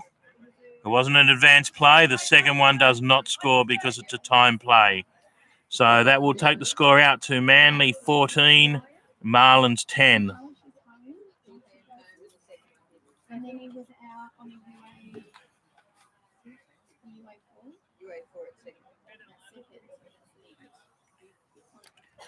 So the first run there on that play did score. The second run did not score. So Manly put on an 11 spot in answer to the Marlins 10 spot in the top of the previous innings. So the score now stands at Manly 14, Central Coast 10. What are you paying me? 22. You can do 2 lots of 30. So he's Halfway. Yeah.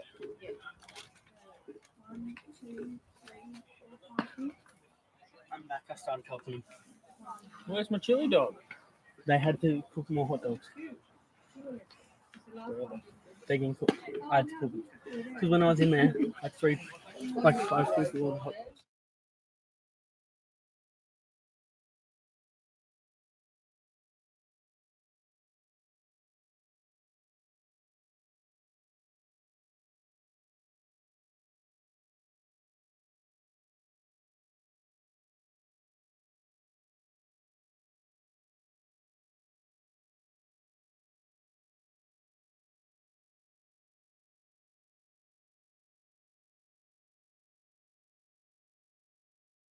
We'll turn the picture-in-picture off there and go back to the full-screen view. With no runners on, we go to the bottom of the 4th. Central Coast Marlins now trailing 14 runs to 10. And, I thought that was low, but it's called strike. Obviously, Taylor thought the same as me. Looked to be very low there, but sometimes...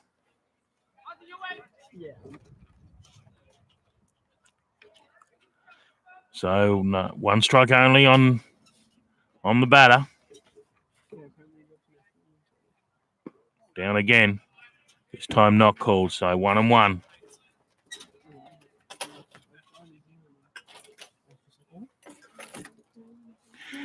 Marlins looking to bounce back here after giving up 11 runs in the top of this innings.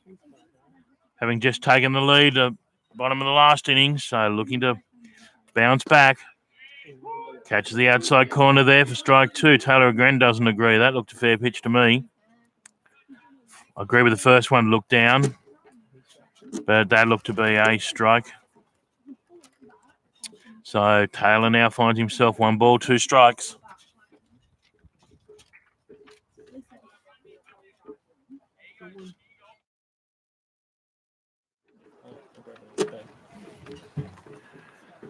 And a swing and a miss there for strike 3. Taylor obviously not happy with a couple of calls there, but in the book as a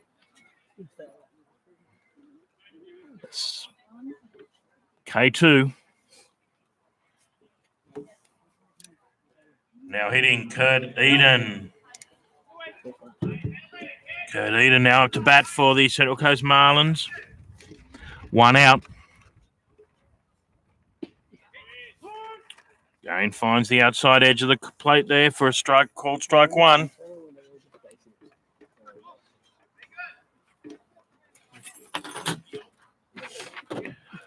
Very much doubt we're going to go the 9 innings here tonight. It's now 20 past 8. And we're only in the bottom of the 4th, so not sure we'll get through the 9 innings. So curfew will probably kick in before we get there. So it's important the sides keep an eye on the time and take the lead at the appropriate time. Misses on the inside there for a ball. Evens the count at 1-1.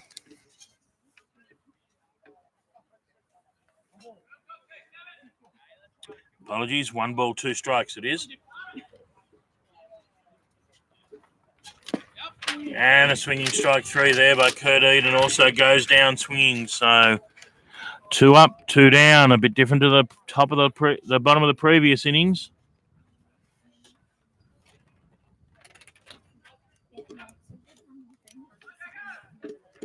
Now hitting Jackson Smith.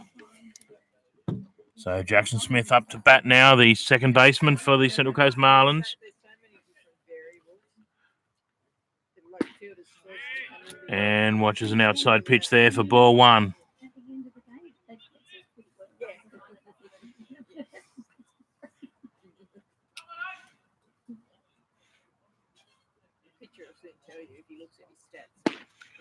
And a swinging strike there by Jackson Smith evens the count at 1-1.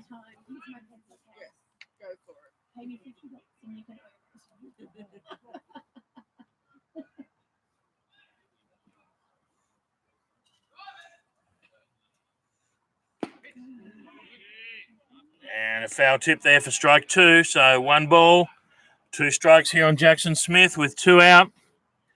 Manly looking to shut it down here. 3 up, 3 down. After the disaster they had the bottom of the last innings.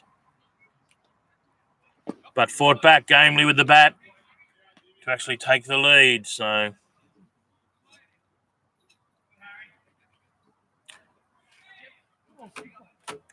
2 balls, 2 strikes here on Jackson Smith. And fouls one away there out to the home team dugout.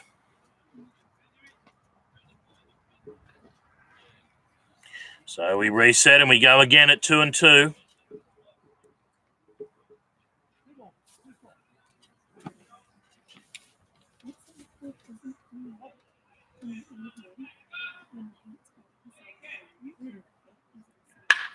And Jackson puts one out there. That will be close. That may be out of here. No, it bounces off the fence. Unfortunately, if it went to right field, I'm sure it would have been over.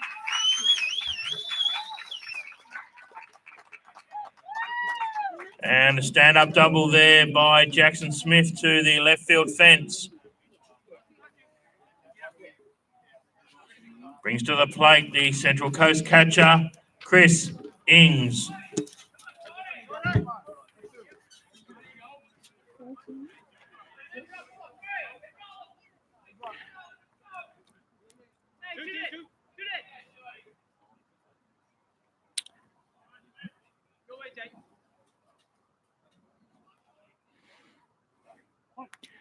So with 2 out now and a runner on 2. Chris Ings watches a low one there, catches the bottom of the zone for strike 1.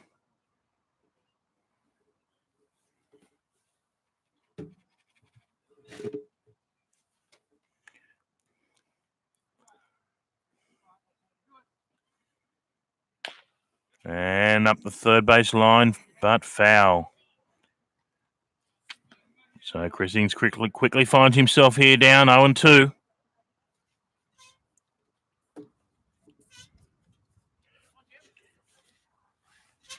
Manly looking to close down this threat on 2. And negate the double there by Jackson Smith.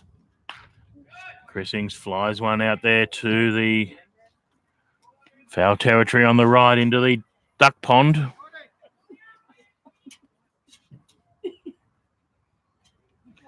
So count remains 0-2.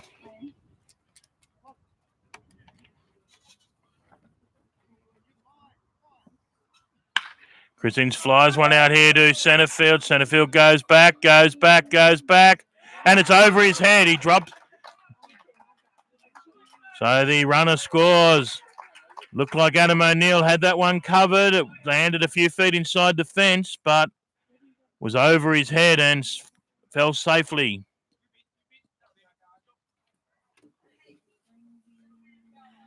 So the Central Coast Marlins tag one back there. Now hitting the shortstop, Tristan Watts. So the score now, Manly 14, Central Coast 11. Again now, runner on 2.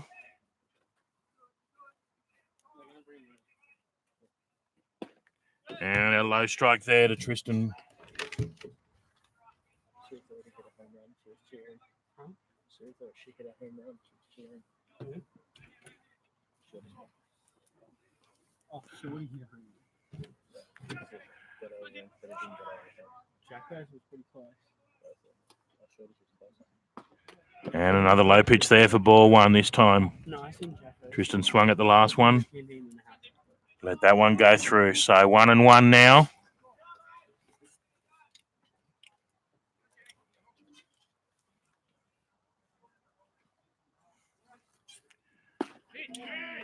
Oh, that one missed. Must have missed outside. The height looked good, but not called there. So presumably it was outside or missed by the umpire. I guess one of the two. But that takes the count to 2 balls, 1 strike. I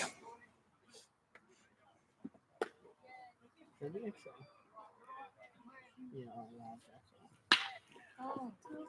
that. And that one is up the middle safely. Chrisings turns. Nobody's held up.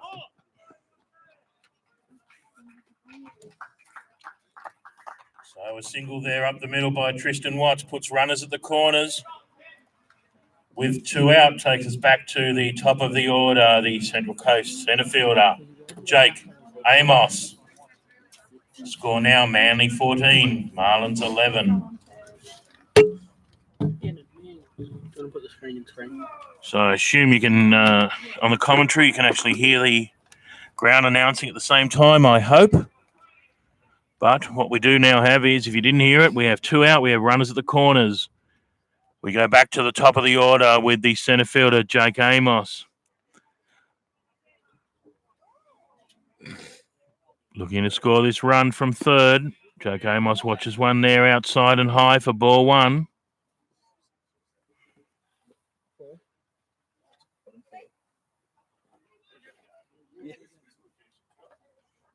We have curfew.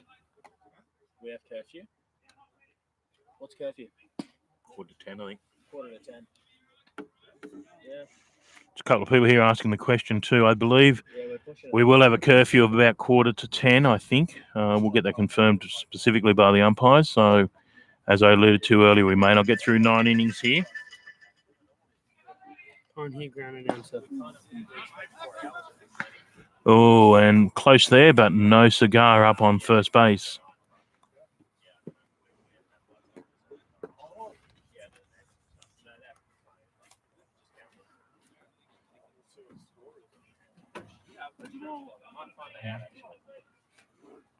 Bobby would know when they have 2. 1, 2, 3. Yeah, just go. Okay. What sauce? And again goes across to first base. Trying to keep Jake Amos close there at first.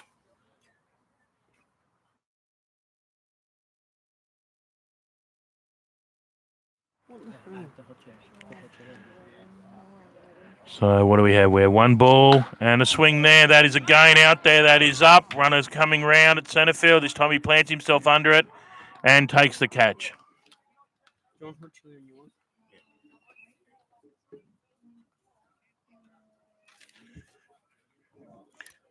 So that time, Adam O'Neill plants himself under the fly ball there to centre field, takes the catch, brings to a close the bottom of the fourth innings. Marlins managed to tag one back on, but still trail the Manly Eagles 14, Marlins 11. Now we go to the top of the fifth innings here at Springfield Ballpark.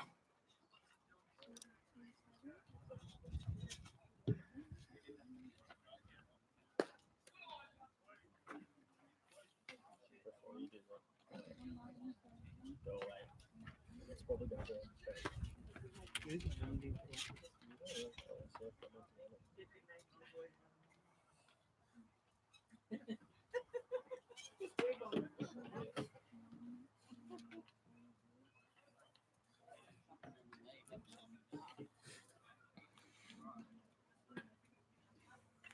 Got our sponsors up there again. May as well give a shout out to a couple more of them. Of course, we have Framing Alternative, which has all sorts of sports memorabilia, your trophy needs, etc., over at Erina. So one of our sponsors, and also Prestige Wedding and Party Hire. So if you've got an event coming up, a wedding, a party, a mitzvah, Halloween party, anything you've got coming up, if you need catering supplies, gazebos, any of that sort of thing, give Prestige a call.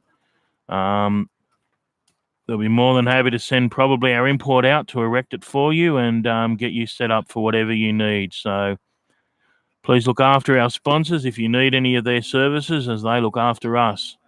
And of course, Settlers Tavern, our main sponsor, where hopefully we can all go after the game tonight to celebrate a victory, or worst case, mourn a loss. But Settlers Tavern there at West Gosford, been our major sponsor now for 2 years, and been very generous with the facility and assisting us. So let's all get back there after the game and enjoy the great food they do put on there and the hospitality. We're backing up here at the top of the fifth now. Young Ryan Hudson catches the inside corner there for a called strike one.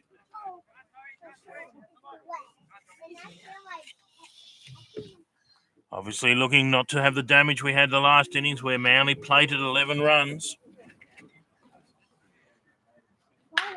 And there's a fly ball out there to the right side.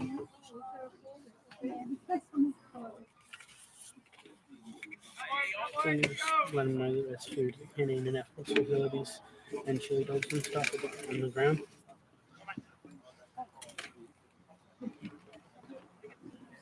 I love football. And a ball in the dirt there. Takes the count to, I think, 2 balls, 1 strike. No. 1 ball, 2 strikes. Even better for them. Central Coast side. And ball in the dirt there, but no one on. Past the catcher.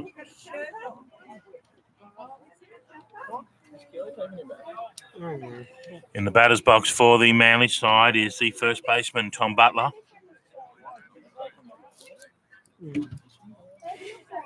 Luca.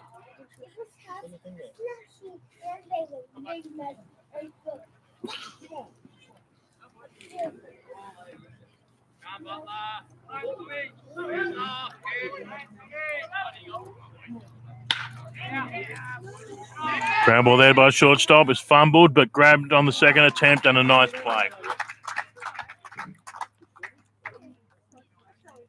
Nice 6-3 play there by Tristan Watts on the second grab. Gets the runner at 1 for the first out of the innings. Now to the plate, the centre fielder, Adam O'Neill. Might be big on him.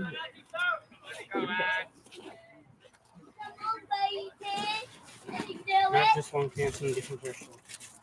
And a toothbrush apparently. Excuse me, score assistant. You know the lady here. And a cold strike one there on Adam O'Neill. Apologies, I'm eating a chili dog while I'm commentating here. Tonight's gourmet hot dog night at the park, so chili dogs at the canteen. And a called strike 2 there for an 0-2 count now. Adam O'Neill here finds himself in a hole.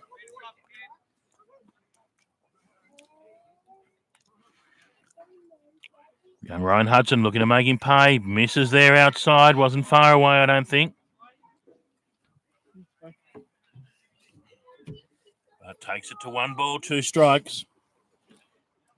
Experienced Adam O'Neill knows. Obviously, they're trusting the umpire as well to make the call. But goes down swinging that time. What was that off? Wow. So with 2 out, Marlins looking to retire. The batter's in order here. It's kind of ironic, those 2 big innings. And other than that, we've been reasonably tidy. So, and another called strike there by Ryan Hudson. Now batting for Manly, the second baseman, Joshua Beasley. Misses low and inside there for ball 1. Now 1-1.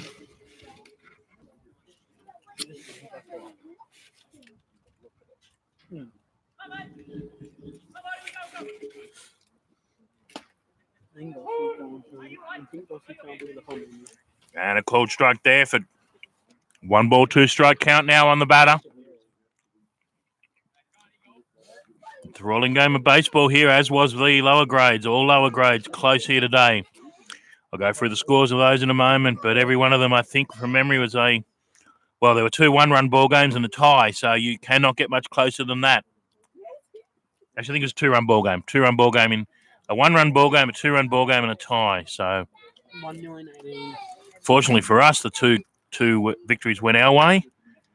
And the midweek game also was a 1-run ball game and in time over there to third base for the 3rd out of the innings. So, on that occasion, young Ryan Hudson and the Marlins defence managed to retire the Manly side in order.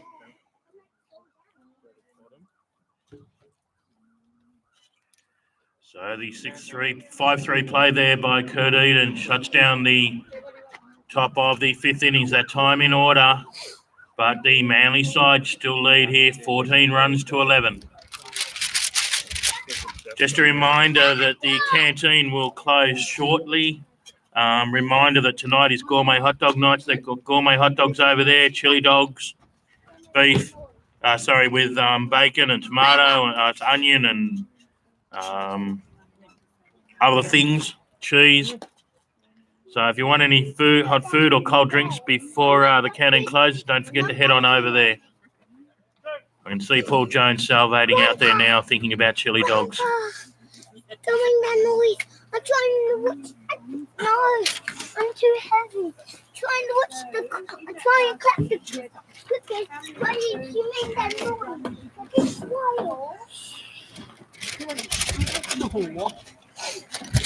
And now up to bat for the Central Coast Marlins is the left fielder, Dave Manuel.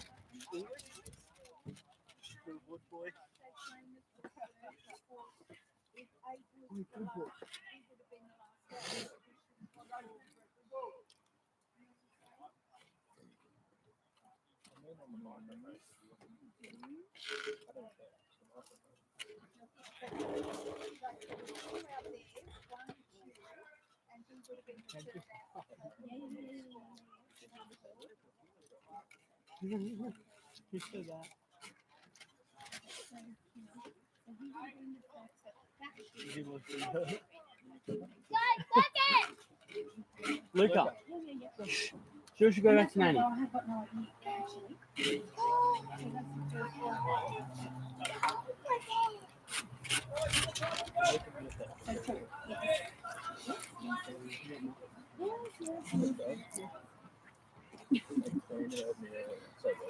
You said it pretty well. Maybe.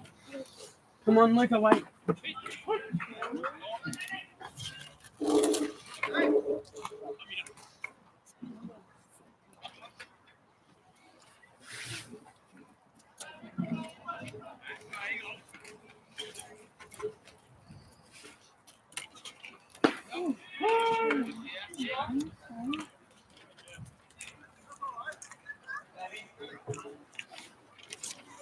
Dave Manuel seemed to be froze there on the breaking ball.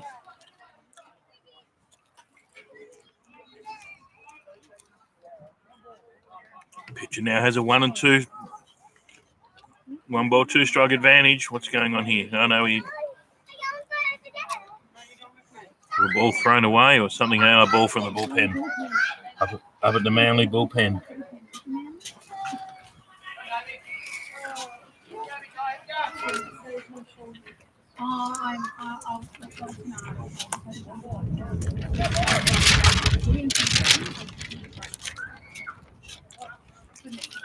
So 1 ball, 2 strikes here on Dave Manuel.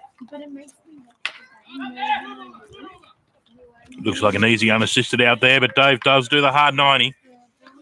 As one would expect from a first grader, does the hard 90, makes him make the play.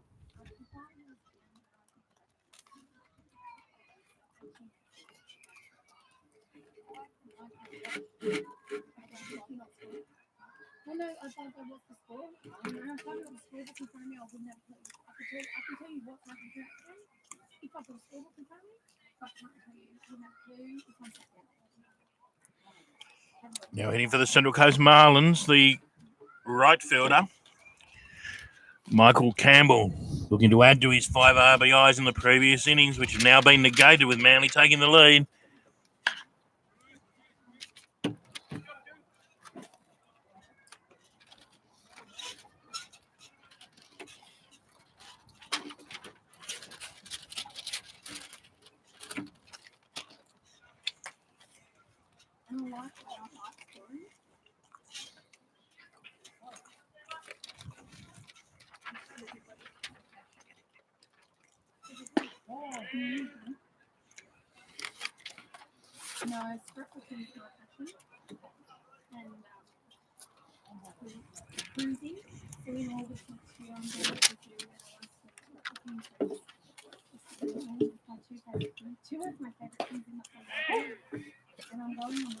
Catches the outside edge there for strike 1. Maybe 2.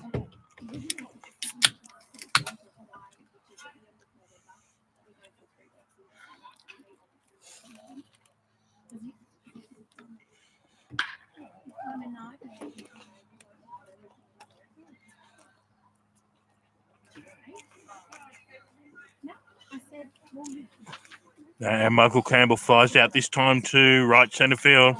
A little bit too much time in the air that time. Gave Adam O'Neill time to get round and under it. Now hitting the designated hitter, Rickson Wingrove. So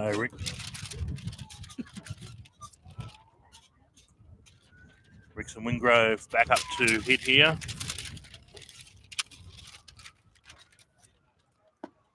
Hangs off that one outside and low for ball 1. Not sure if I've lost my audio here or not. I thought I just hit something and it seemed to drop, but still have reasonable audio, I think. So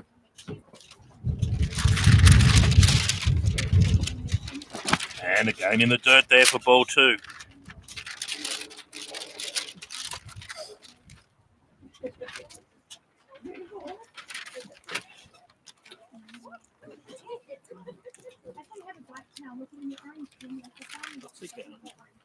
What's the count?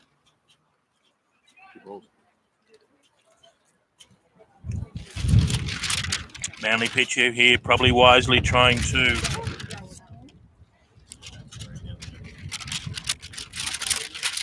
a little around Rickson. Count now 1 and 2.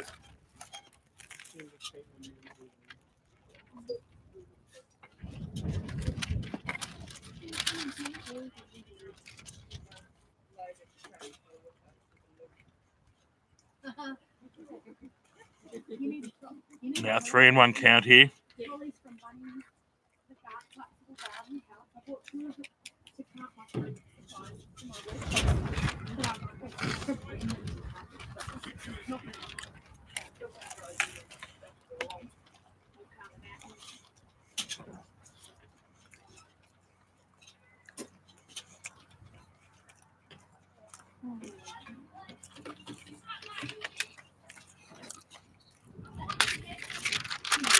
And a base on balls there. Erickson Wingrove brings to the plate the first base.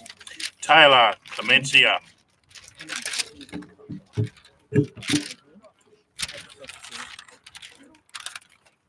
I'm sure people listening to the live stream enjoy hearing Declan yell at Luca.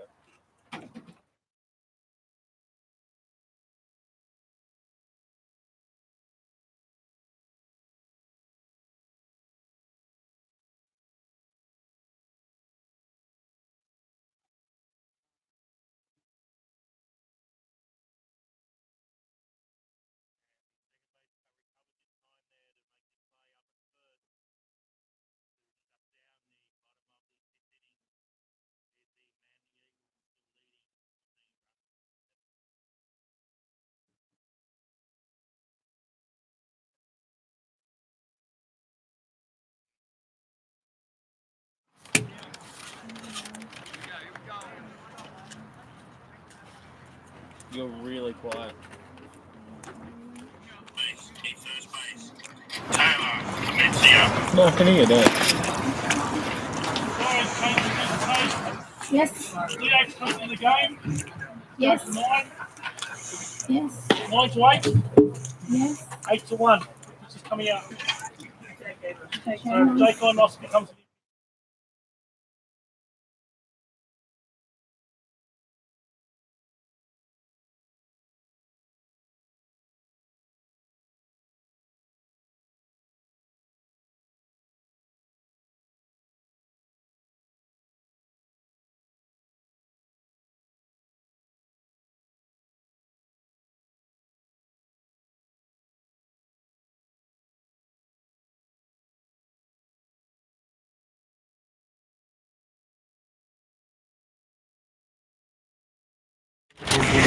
Some defensive changes here for the Central Coast Marlins between innings. Rickson Wingrove, the designated hitter, has come into the game at right field.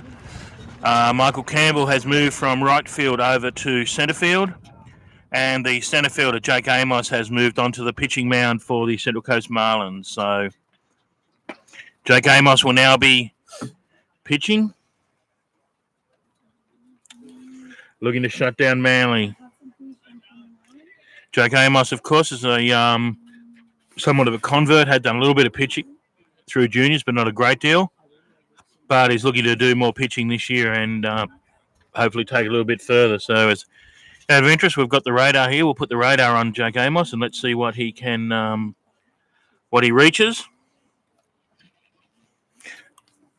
Not, of course, that speed is the only thing that matters, but always had a very strong arm, Jake Amos, especially as one of the best young catchers. So let's see what he brings on the mound. And there's one straight out to Rickson Wingrove, who comes around and takes a nice catch.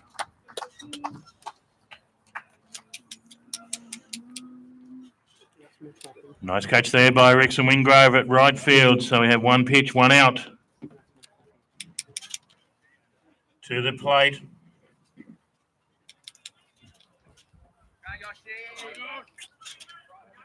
The third baseman, Yoshi Umazawa. 2 for 4 RBI. 2 for 4 with no doubt. Yoshi having a pretty decent night out here. He's 2 for 4 at the moment.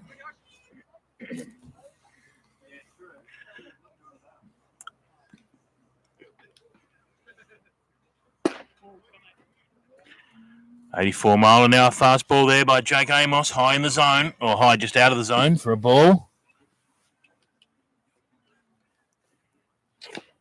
And fouls one off there.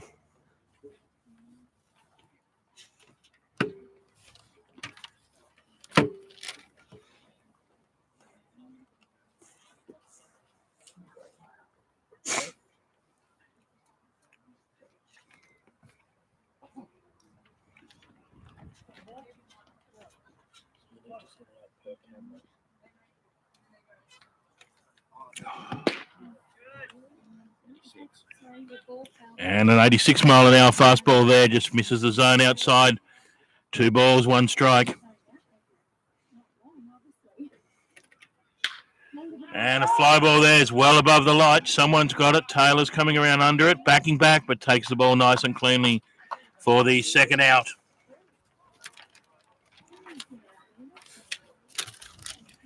And a nice catch there by Taylor Clemencia, the first baseman for the second out of the innings. Brings to the plate. Brings back to the plate the designated hitter, Ryan Kalish. So 2 up, 2 down here in the top of the 6th innings for Jake Amos. Making short work of it so far. 2 for 3 with 2 RBIs. Ryan Kalish hitting 2 for 3 tonight. Obviously a lot of...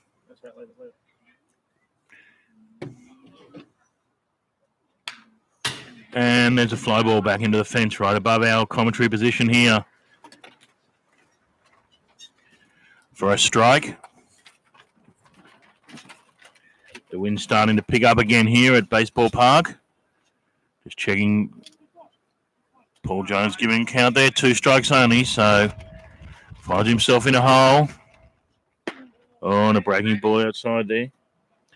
Yeah, 67 mile an hour breaking ball, so nice variation there. Mid-80s on the fastball, 67 on the breaking ball.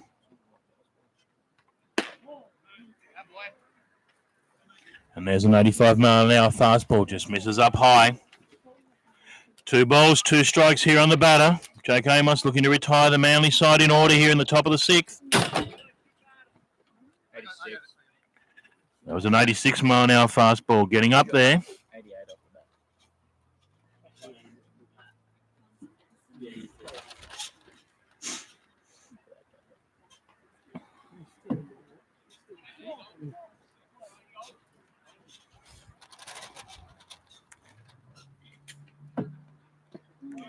Another ball in the dirt there. I think it takes it out to a full count if I'm not wrong. 3 balls, 2 strikes. So needs to find the zone here to retire the Manly side in order. Which I think he might do. Yes, he did. I thought he'd call it. Paul Jones rings up the batter there for strike 3. Batter doesn't like it. 88 mile an hour fastball there by Jake Amos. Batter wasn't impressed. Looked a good pitch to me.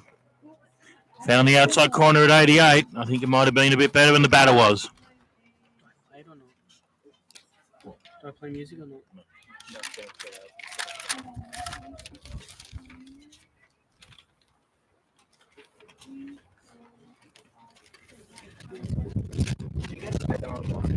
So an 88 mile an hour fastball there by Amos. Shut down that 3rd strike there at the bottom of the innings.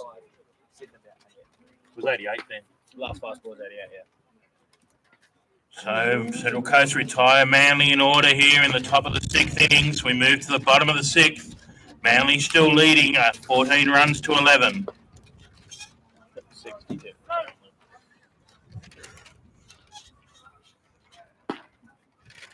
Faster than you. Shut up. I also found out.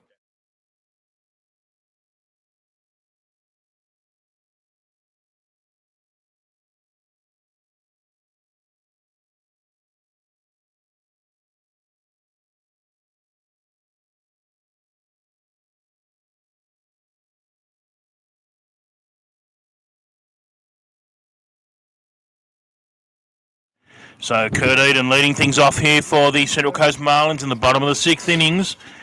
Still trailing here by 3 runs after giving up that 11th spot. Looking to close the gap here. And he fouls one off there out to the right side. Scotty Deeks running past there up to the first base coaching position.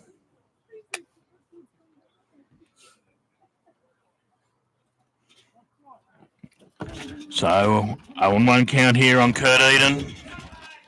Central Coast Marlins barely need a base runner here. And bunts one up the line there. Is he going to make the tag or make the throw? No, he'll make the throw, and it is in time. So 1 out.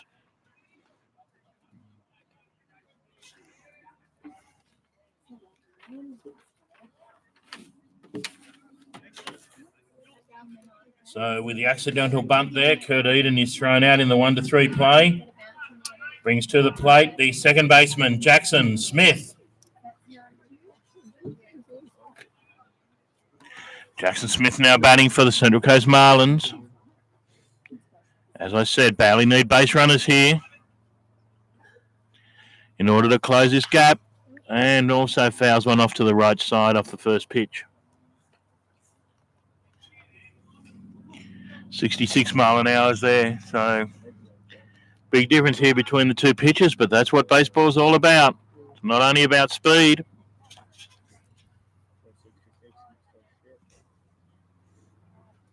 And there's a breaking ball. Called for a strike there in the bottom of the zone, so Jackson Smith finds him in an 0-2. Jackson Smith finds himself in a 0-2 hole here.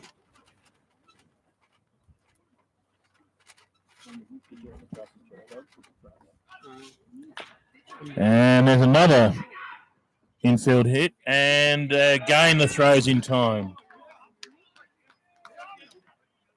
And again the 1-3 throw is in time there for the second out of the innings. To the plate, the catcher, Chris Ings. So another nice 1-3 play there by the pitcher, again in time. Gets the second out. The Marlins retired in order for the first 2 outs of the innings. Looking to shut it down here with the catcher, Chris Ings, in the batting box.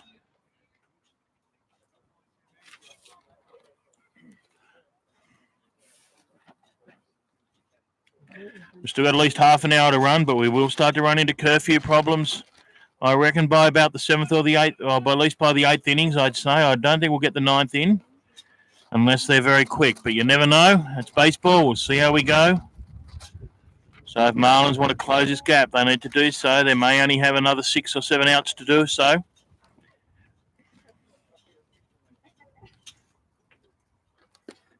And an inside pitch there for a ball. So I believe that will now be 2 balls, 1 strike, if I'm not mistaken. Okay. I'll throw these out when we move the table. When we move the table, I'll throw them out. Yeah, well, they can go in. Yeah. And an outside pitch there for ball 3. So batters count here for Chris Ings, 3-1. Be looking to swing here if it's there, or take the walk. As I said, Central Coast need base runners, and a called strike there. Chris Ings feigned to run up the first base, but it looked a strike to me. Obviously looked a strike to Paul Jones as well. He called it. So 3 balls, 2 strikes, full count now on the batter.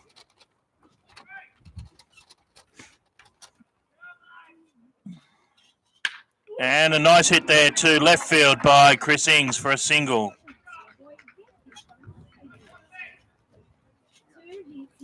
And a single there to Chris Ings out to left field. Puts a runner on 1 with 2 out. Brings to the plate the shortstop, Tristan Watts. And looks like we may have another visit or a pitching change here.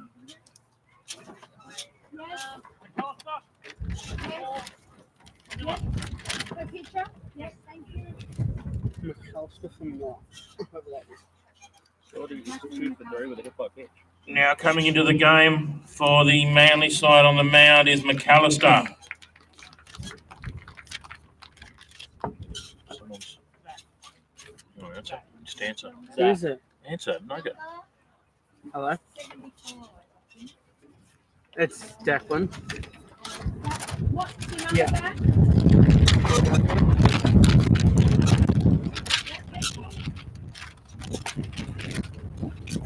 So a defensive change here for the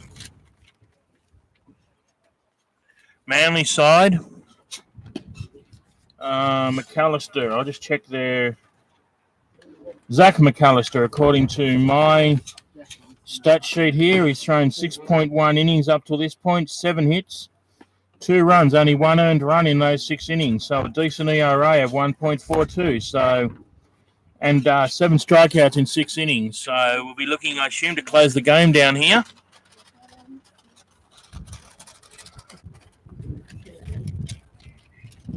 Where'd the other score sheet go? Gone. Over there. Alright, it's either that one or that's a different Alright. grade, but I'll check. If I can get under.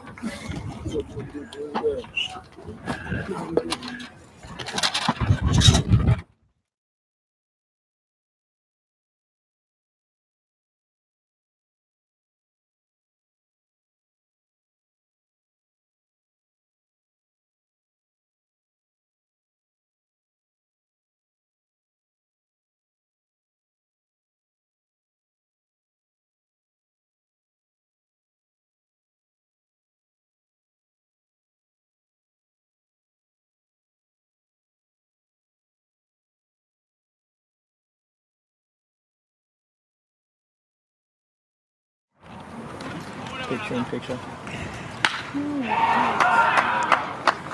And Tristan White hits one there to the left field.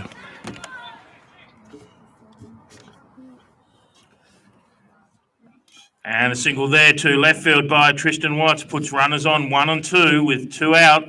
Takes us back to the top of the order. Hitting for the Central Coast Marlins is the now pitcher, Jake Amos. So Jake Amos now hitting at the top of the order. Runners on 1 and 2. Jake Amos is the tying run. Manly with 3-run advantage here, leading 14-11. A low and outside pitch there for ball 1. Just put a radar on Zach McAllister here, and let's see what he's 73. So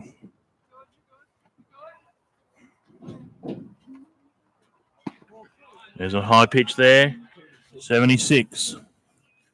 So high 76 mile an hour fastball there. Jake Amos lays off it for a 2-0 count.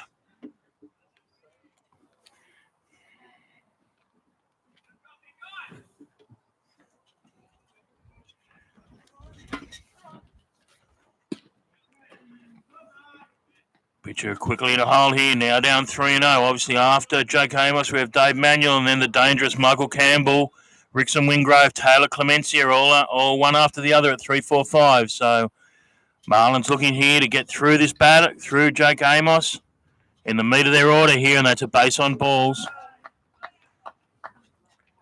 to Jake Amos. Base on balls there to Jake Amos, loads them up. With 2 out, now to the plate, the left fielder, Dave Manuel.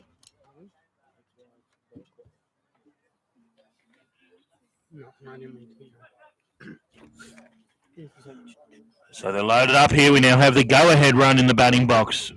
Tying run on first base. We'll probably go at least one more, but as I said earlier, we won't go 9 here, I don't think, tonight.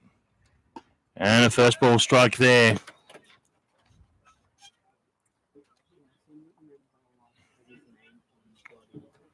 Central Coast Marlins can't afford to leave these runners out there this time. They're down by 3. They must have played at least some of these runs. Breaking ball misses there.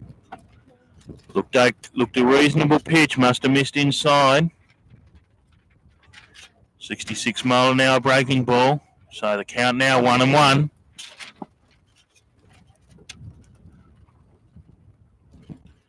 That breaking ball's well up there. Count now 2-1.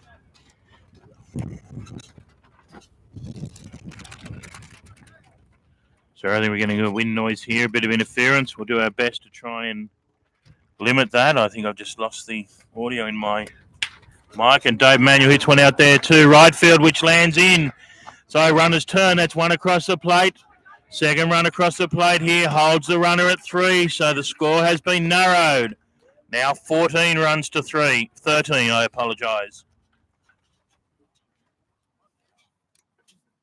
Single there by Dave Manuel out to right centre field. Plates 2 runs. Narrows the gap.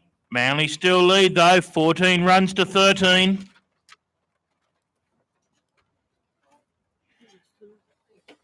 Now hitting the Marlins centre fielder, Michael Campbell.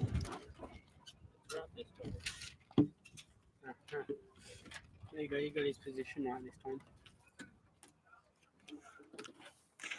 Might have been tempted to walk Michael Campbell here with a spare base on 2, but probably not with Rickson Wingrove and Taylor Clemencia to follow.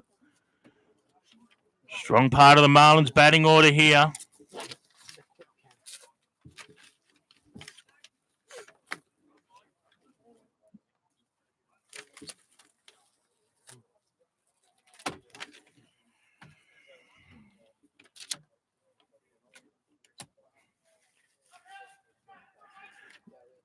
Runners in the corners. Michael Campbell hits his foot with a foul ball. Richie's foot guard. Finally, ball one.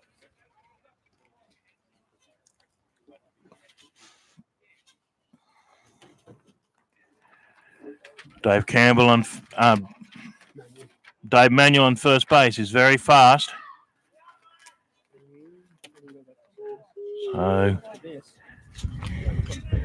We'll be looking to score from first if there's an opportunity. Michael Campbell looks at a strike there on the outside edge. Now 0-2.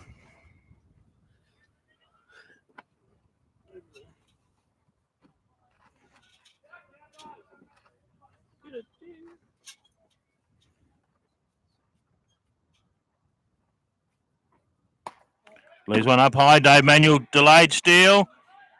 Steele dives from a long way out, but he's in, as I said, quite fast on the base path.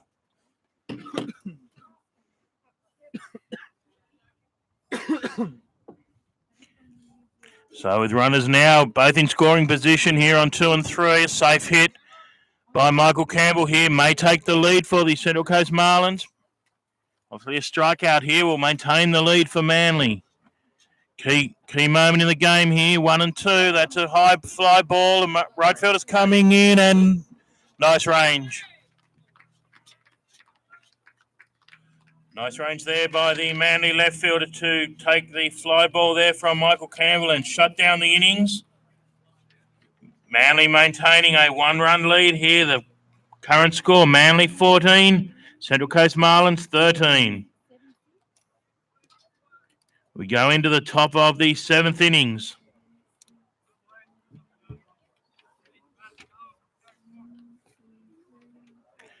Once again there, shout out to our sponsors. Jared Maloof and Partners, solicitors there at Parramatta. If you've had a motor vehicle accident, a personal injury, medical negligence claim, any of those sort of things, give Jared Maloof a call on their office number. Have a chat to them. I do a lot of work with them personally, and I can tell you they fight for your rights and fight hard. So if you're after a good law firm, I can certainly recommend you give them a call. Tell them I said to call, or tell them the Marlins said to call, and I can guarantee you they will look after you to the best of their ability. Also there, Riverside Dental Spa, our dentists over at West Gosford there, who also are on board this year as sponsors. I had to go to visit recently, and I hate visiting dentists. It's the only profession I know where you train to hurt people, but some people, I guess they enjoy that, but it's the undentistry dentist. So they call it a dental spa because they take care of you. They understand that a lot of people don't like visiting dentists, and they make it as pleasant as they possibly can. So come highly recommended. A lot of our players and families do use them. So recommend if you've got any dental needs, you give them a call, give them a visit, tell them the Marlins said to call, and they'll look after you like they do with all their patients. You won't get any special treatment. Everyone there gets special treatment. Here we are back at the ball game. Marlins looking to try and keep this a 1-run ball game. Nice breaking ball there by Amos. Finds the bottom of the zone.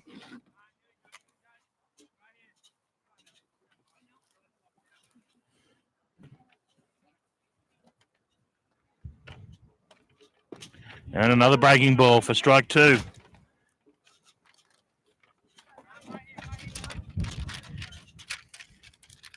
Manly hitter here quickly finds himself in an 0-2 hole.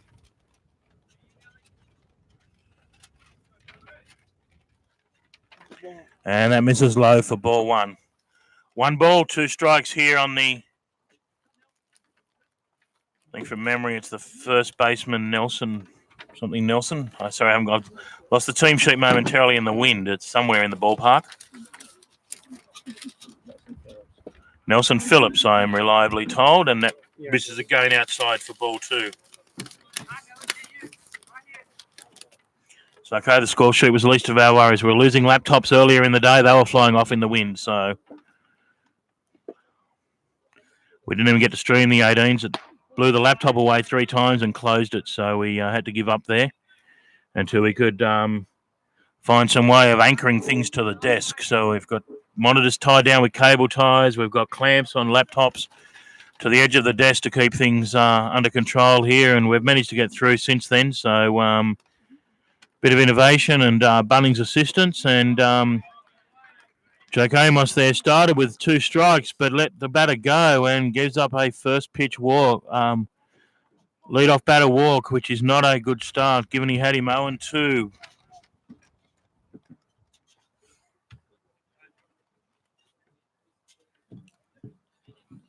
Now hitting for the Manly side.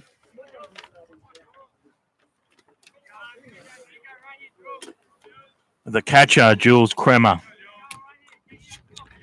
Marlins looking to shut it down here. Keep a one-run gap, and there's a hit there. That'll be a safe hit through the left field. Oh, it's through the legs of Dave Manuel. Runners turn the corner.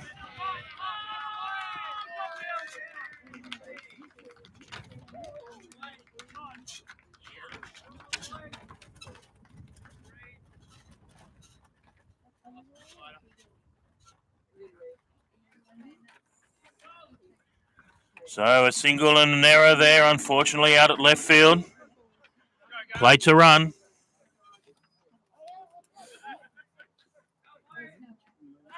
Wasn't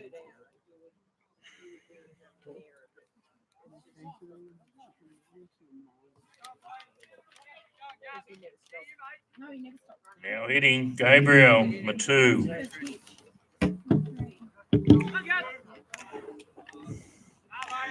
So what I assume would be a single there and an error. Got him there at second base. Got him at second base with the throw over by Chris Ings.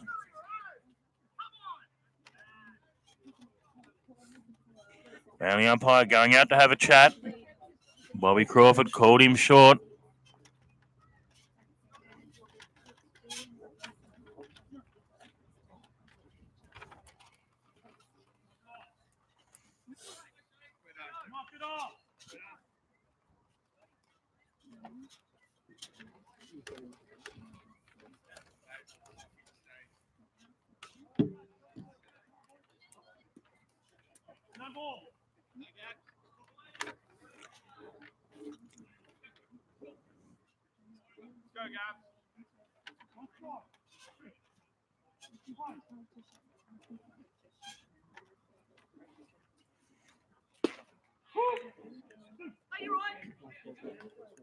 And a fastball there finds the top of the zone for strike two.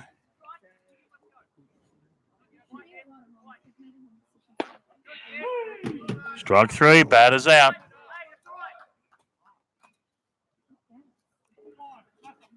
That's two out. Bit of chirping coming from the Manly dugout. They're not going to get any favours from the umpires. If they want to chirp.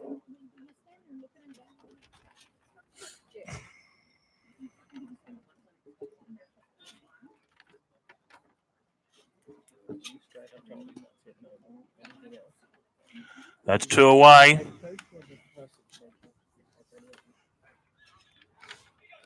So Manly here with a 2-run lead, now leading 15 runs to 13.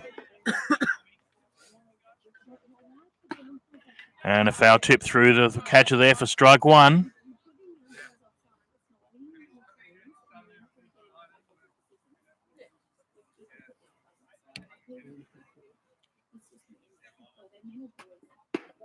Misses inside there for ball one. 1-1 now.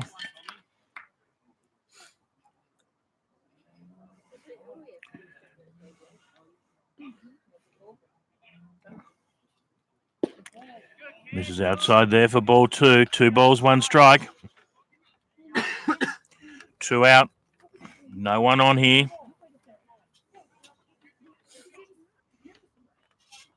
Misses inside there for ball 3. Batters count now. 3 balls, 1 strike.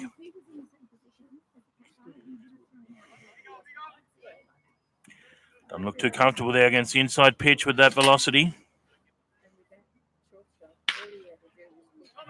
Rounds one out to the right side there for a foul. Takes us out to a full count, I believe. Or is it 2-2?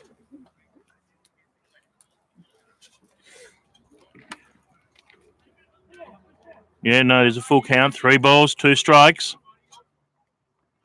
Misses well wide there for ball 4. So base on balls there to the Manly third baseman, Tom Butler. Brings back to the plate the centre fielder, Adam O'Neill.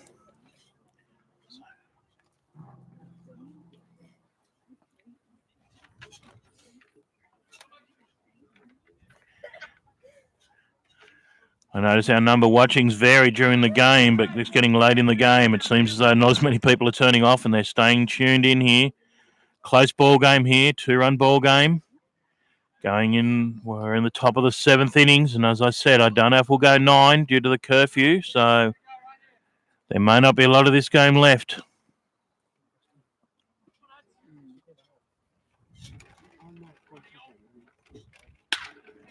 And there's a hit straight there to second base. Fumbled. Will there be time to still make the play? I think he got him. Yes, he did.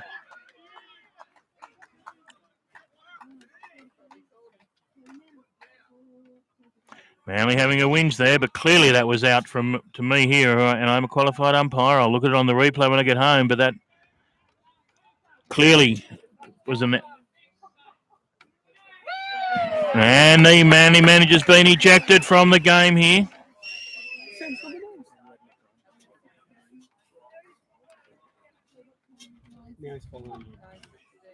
Now we're playing follow the lead around the outfield.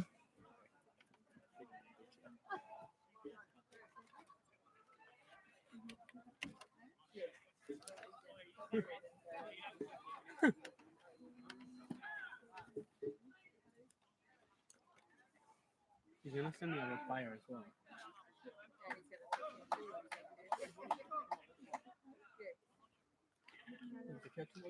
That clearly looked an out to me. You guys are at home, rewind it and have a look if you like, but that looked a clear out to me. So I don't really see what all the complaining's about. He looked to be a step short to me.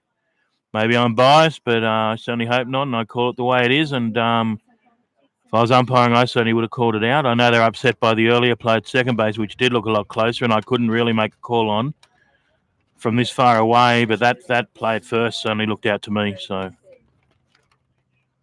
if anyone's at home watching this live stream, replay it, let us know what you think.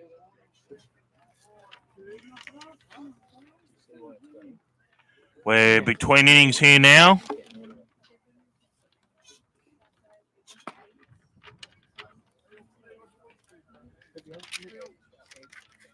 The third out up there at first base brings to a close the top of the 7th innings.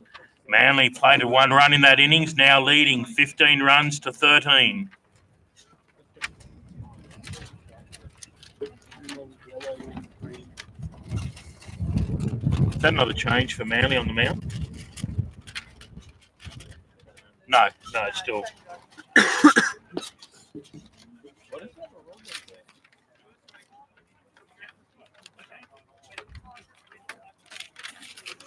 So as you may have seen on the live stream, the Manly manager was ejected in that last play, and we've lost the seam sheet again, but this time I've saved it with my foot. So apologies for the wind noise here. I assume you can hear with the flickering. I've turned the picture-in-picture on there. I'll turn it back off. I turned that on so you could watch them play follow the leader around the outfield, but now that's finished. We'll turn that back off and we'll get back to the actual ball game.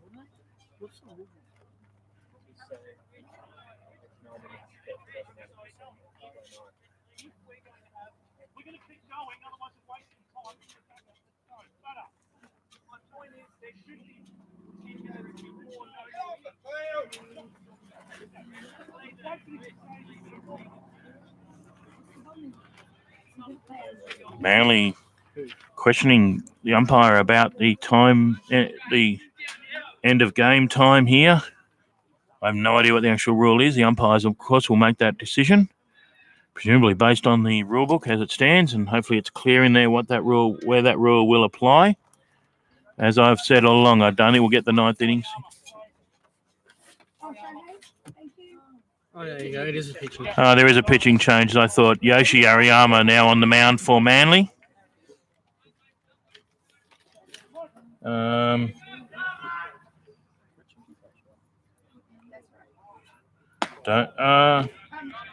Ariyama, I assume.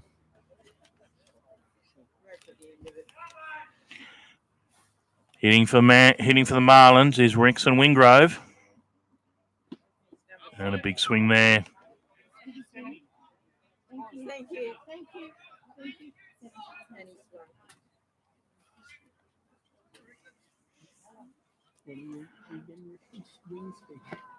the ball comes off the bat. And a ball in the dirt there for ball one. Or ball two, I believe. 2 balls, 1 strike. On Rickson Wingrove here, Marlins 2 runs down. Need a base runner. They need to score that run. And so 2 balls, 1 strike. Ideally, the leadoff runner on here. And a nice hit out there, which lands in fair territory out into the left field corner. I assume Rickson will at least get to second base here. So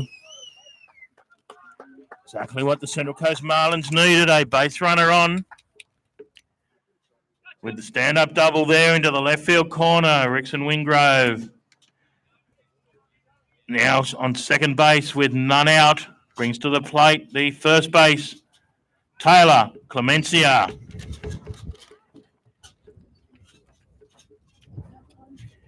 So Taylor Clemencia now up as the tying run. Rickson Wingrove in scoring position on second base. And a high pitch there for ball one. Rickson Wingrove, obviously a very, very, very large hitter, but also can run the bases. So won't bring a pinch runner in for him here. He knows what he's doing on the bases, knows the base paths well. Does get between the bases well. So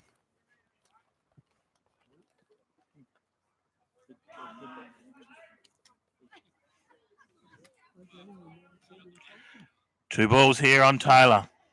And a swing and a miss on a strike down there in the zone. He had it connected with that. That would have been at Erina.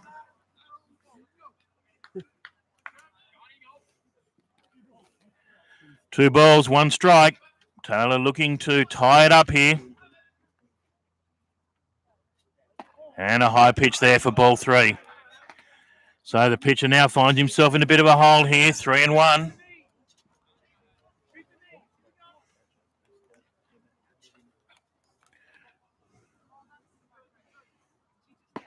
And another swing and a miss there by Rickson for strike 2. Taylor.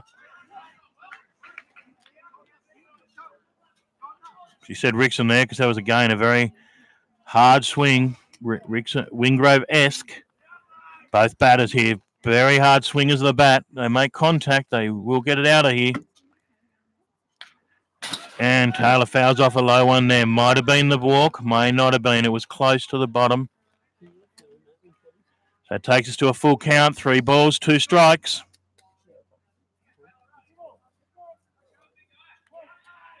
Marlins looking to plate this tying run. Sorry, to put on the tying run. And a high inside pitch there. Catches the hand. So that was actually a hit by pitch there. It was ball 4 anyway, but it did actually hit the batter. So, and the hit by pitch there puts Taylor up on first base. So now with runners on 1 and 2, none out, to the plate, the third baseman, Kurt Eden. Kurt Eden here looking to score these runs. Kurt Eden will represent the go-ahead run for the Marlins. Shows bunt, backs off a pitch up on the bit of chin music there for Kurt Eden.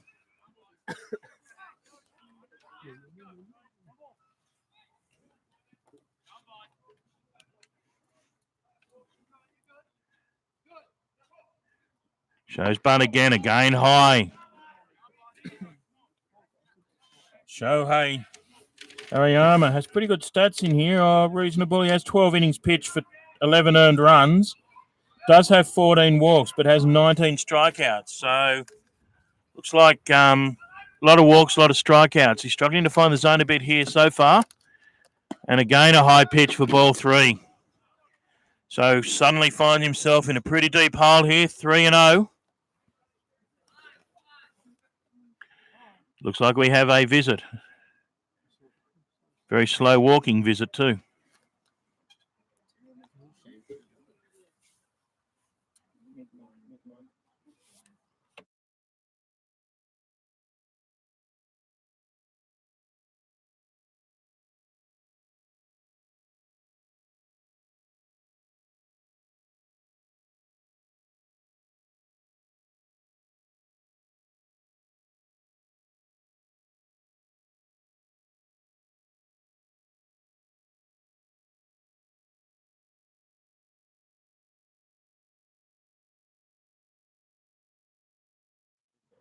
So visit there by the Manly manager.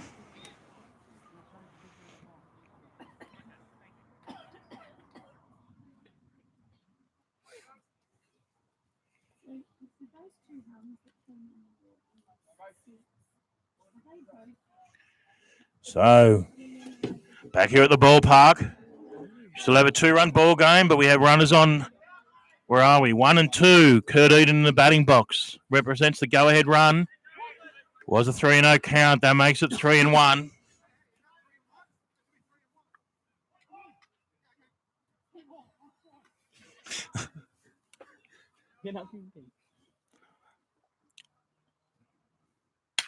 And Kurt Eden, what happens there? Bounces the ball in, so probably get out of 2, but he might make 1. Not much Taylor could do there.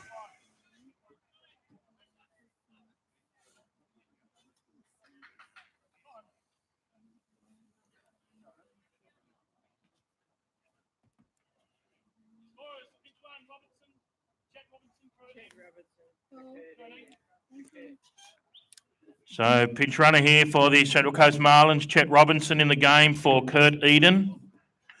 So we have runners in the corners. We have 1 out.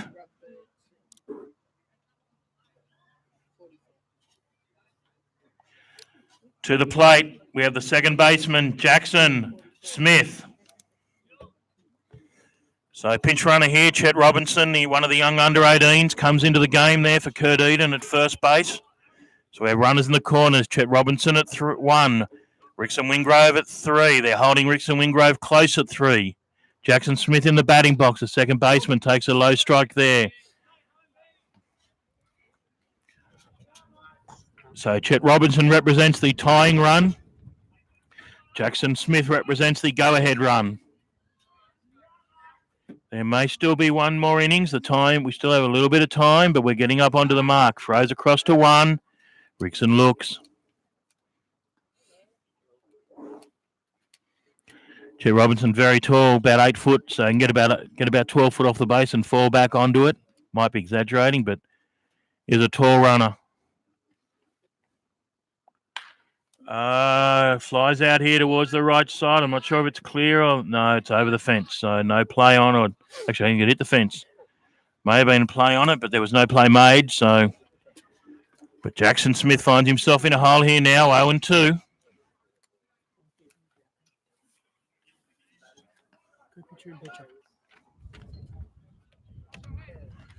Go back to the pitcher in pitcher here so you can see the base runners as well. Sorry, I should have done that sooner. Here we go, Jackson Smith. 0-2 count. Looking to outside for a ball. 1 ball, 2 strikes. Tight ball game here at Springwood Baseball Park between the Manly Eagles and the Central Coast Marlins. Most of the runs scored by both teams in 1 innings, but Manly looking to tie it up here. And again, we have a ball from the bullpen coming down, causing a delay in the game. Nice throw there by the catcher, just threw the ball, I think, over the right field fence. So,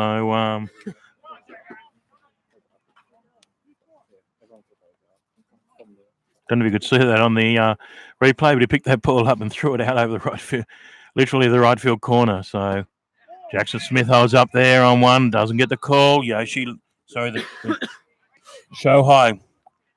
Looked like he wanted that one. Tall Jones says no, high.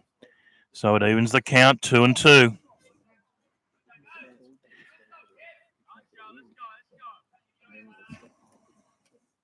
Tight game here. Everyone on the edge of their seats. No one moving. That crow's across to 1 again. Rickson Wingrove again looks down.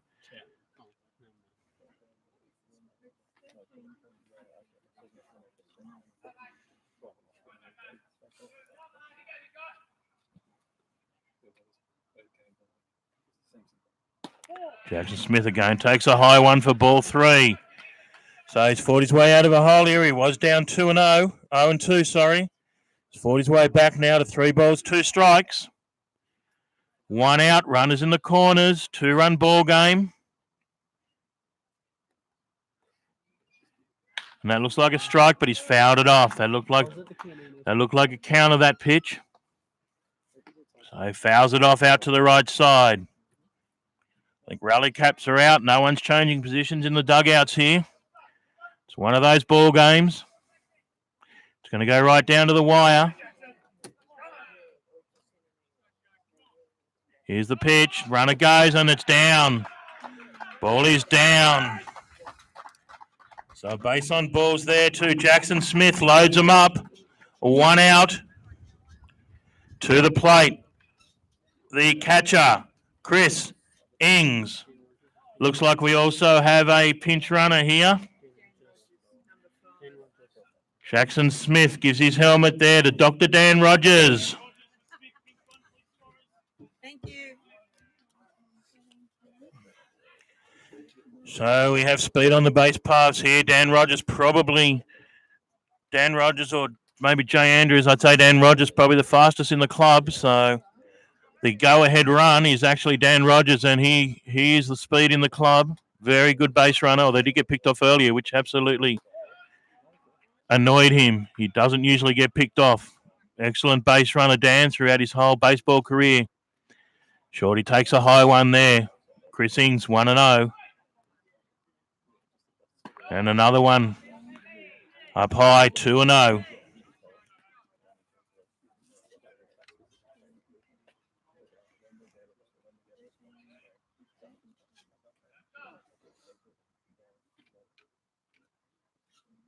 And there's a called strike. Gets one in there now. 2 balls, 1 strike. That was a good pitch.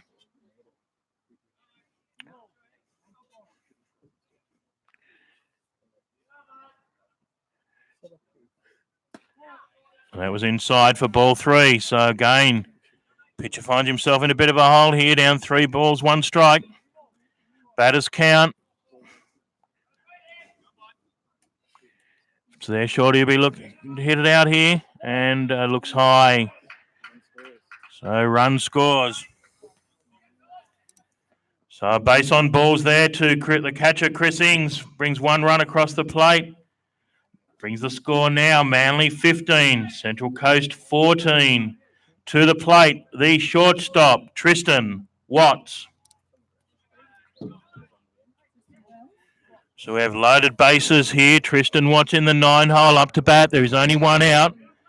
But loaded bases, the danger of a double play here will shut it down. Looks at a strike there, so 0-1.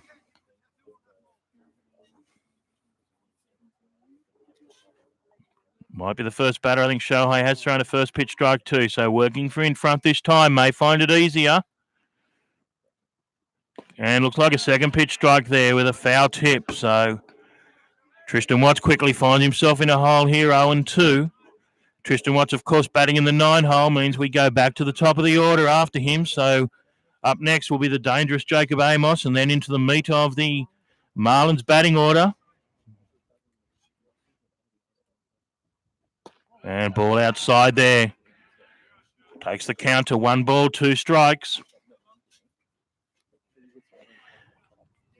Hope you're enjoying the broadcast here of this exciting baseball game here at Springfield. 15-14, Manly lead. Marlins with loaded bases. 1 out.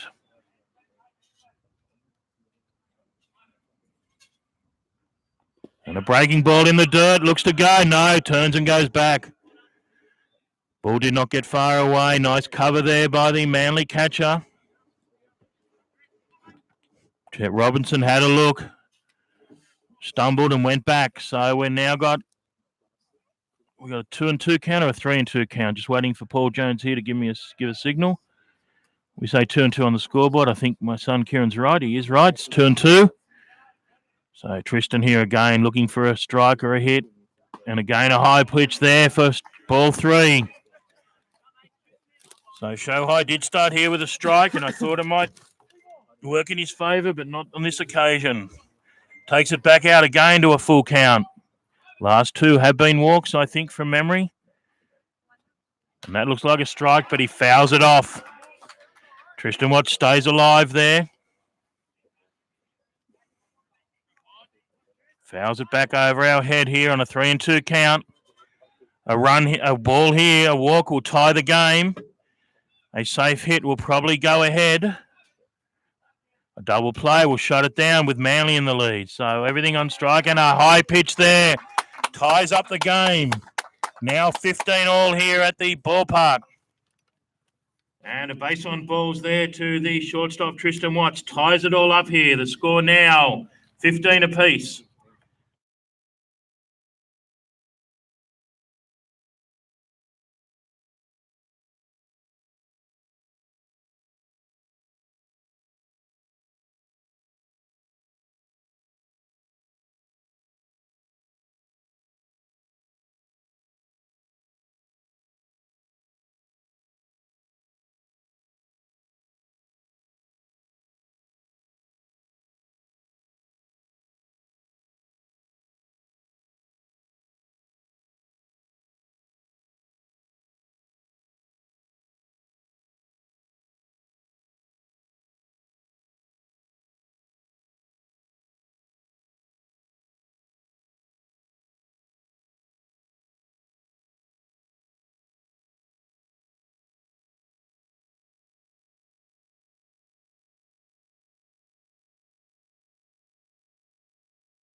So pitching change here for the Manly side. Leo Matsuo on the mound. These scores are tied up here, 15 apiece. We still have loaded bases and one out, and we go back to the top of the order here. Umpires actually here are just clarifying the issue with the curfew rule, just so we all know.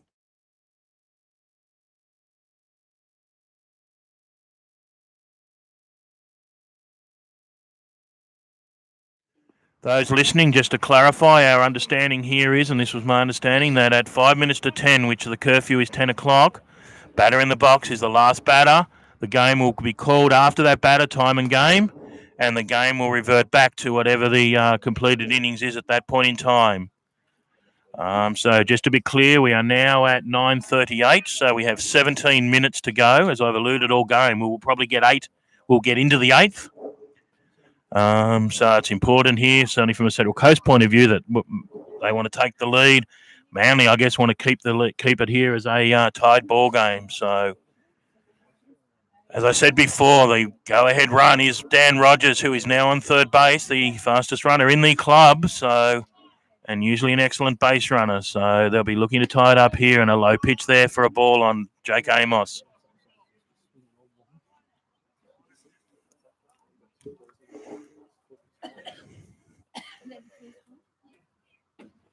That looks like a strike. Yes, it was. 1-1. As I've said, double play here. We'll shut it down.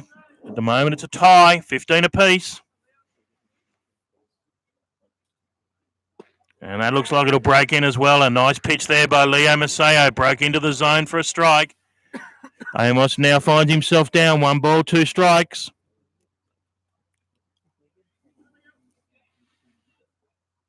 Looking for a sack fly here or anything to score this run. Ball's away. Dan Rogers will definitely come home on that, obviously. So Dan crosses the plate and takes the Central Coast Marlins. Retake the lead here. 16 runs to 15. High-scoring ball game. But it's not over yet.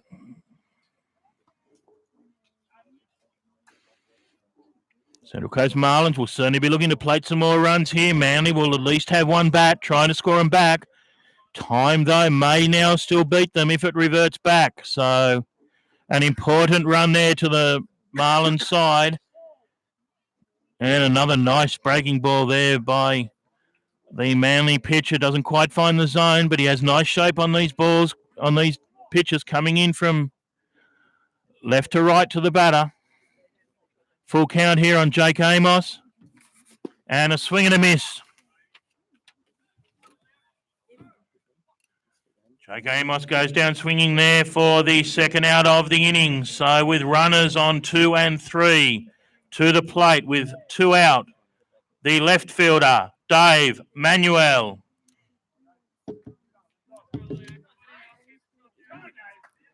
So Dave Manuel up here. Marlins with a 1-run lead, 16 runs to 15.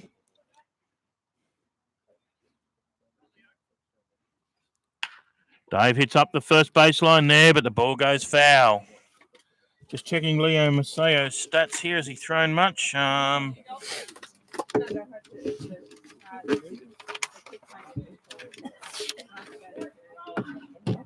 Where are we?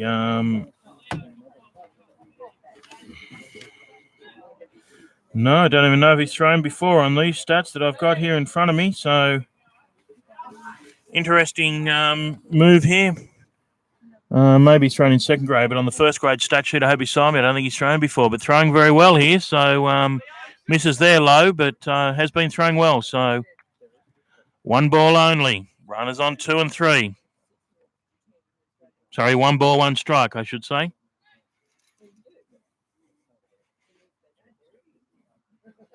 And a high pitch outside there for ball 2.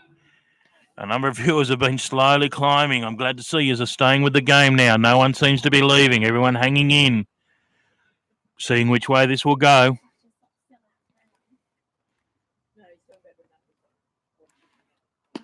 And again outside there. I apologise to the Manly pitcher. I might have jinxed him saying that he was pitching well, but finds himself now in a hole. 3 balls, 1 strike, I think. Yeah, 3 balls, 1 strike. Just clarifying it there with the Paul Jones, the umpire.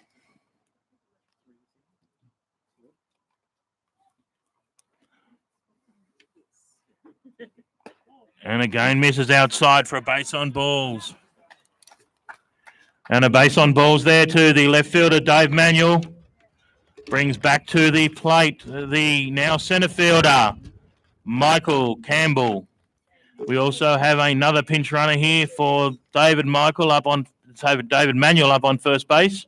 Looks like young Mitchie Pearce running up there for Dave Michael. So Michael Campbell will be looking to add to. There's at least 5 RBIs. I know he got them all in 1 inning, so he'll be looking to add to that here. Marlins with a 1-run lead. Probably want a couple more here, and also to burn up time. Manly only have to come out and score 1 and can do so quickly. They may be able to change over. Looks like high and inside there for ball 1.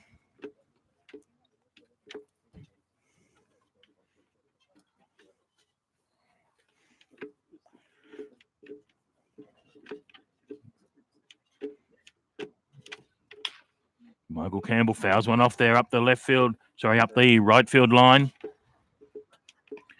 Poorly fielded by Deeks. Scotty Deeks up there, the first base coach. I'll get sides right in a minute. 1-1 count now on Michael Campbell.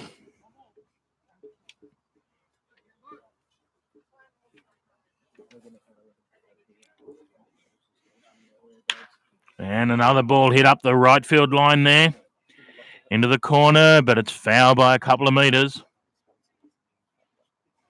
Bad luck. That was a fair ball, which it wasn't. Probably would have played it all the runs. It was deep into the corner. With speed on first and second base here, and no offence to Chris Ings, but he's not as quick as the other 2 on third, but he only has 90 feet. It's the others who are much longer. And Michael Campbell goes down there swinging for the 3rd out of the innings, which brings to a close the bottom of the 7th innings. But not before the Marlins have managed to tag on a couple of runs now, taking the lead. Central Coast Marlins 16, Manly 15. We'll obviously have some defensive changes here with a number of pinch runners coming into the game. So we'll catch up on the Marlins defensive lineup when they get out there.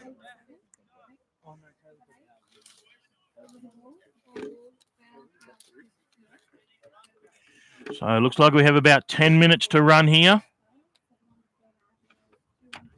Manly will be looking, I'm sure, for a quick innings and at least a run and try and get out of there and then get the Marlins back in and get them out before the curfew kicks in here at 5 minutes to 10, we understand. So looking now at the Marlins defensive lineup, Chet Robinson has gone to third base. I think Mitchell Pearce has gone to left field. Second, it was straight swaps. Dan Rogers has gone to second base. And I think that's the three pinch runners who came in, all straight swaps into the positions. Basically, they occupied, which, funny enough, is a position they all played. They all play, so...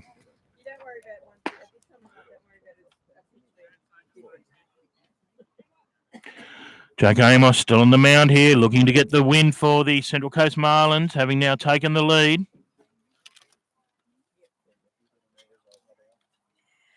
Manly at the number 9 hole here, the second baseman, Josh Beasley. So the top of the 8 innings here, leading off the number 9 hitter for the Manly side, the second baseman, Josh Beasley.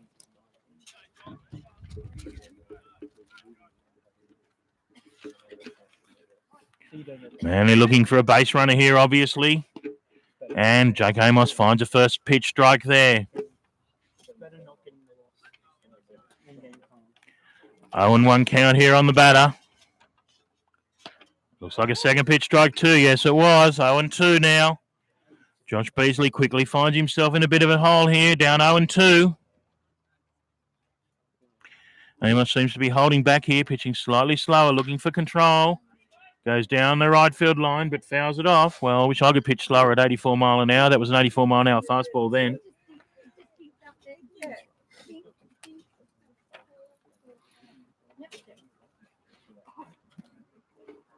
Certainly the first two pitches seemed to hold back a little and look for more control. But that one was 84. We didn't have the radar on the first two. Let's see what we are now. So we still have an 0-2 count here on the second baseman for Manly. And that's a breaking ball. We'll get him, ring him up. And the Manly second baseman called out there on strikes for the first out of the innings. That will take us back to the top of the order. The Manly shortstop, Jalen Ray. So back to the top of the order now for Manly. Obviously in the meat of their lineup, which is where they'd want to be in this situation. And a fastball outside there for ball one. 0-1 on Jalen Ray here. One out, none on. And a ball up there for ball two. Trying to get some speeds here, but my colleagues are fighting over a Powerade, so I can't give you any speeds at the moment. And low and outside there for ball three. So on this account now, Jake Amos finds himself in a hole here, down 0-3. Can he get a counter here? Basically a free pitch, should be. And he does find the bottom inside corner. 82. Finds inside corner there with an 82 mile an hour fastball.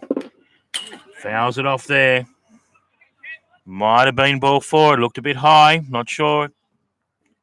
Always hard when the batter hits it to know which would have been called or not called. But Jake Amos fights his way back now to 3-2. Was down, as I said, 3-0. Now it's 3-2, full count. And another low pitch. Fought off by the shortstop, Jalen Ray. Another 84 mile an hour fastball, so he's not holding back there. Jalen Ray making good contact, though. And there's one straight up the middle. And a single up the middle there to the Manly shortstop, Jalen Ray. Puts a runner on one. Brings to the plate the Manly third baseman, Yoshi Umezawa. So Manly down 1. The tying run now on first base. The go-ahead run in the batter's box. Time may beat them. We're down to 5 minutes here. And a pitch there. This may be a double play, or at least the first one. Got the first and got the second. And the 6-3 double play there closes down the top of the 8th innings.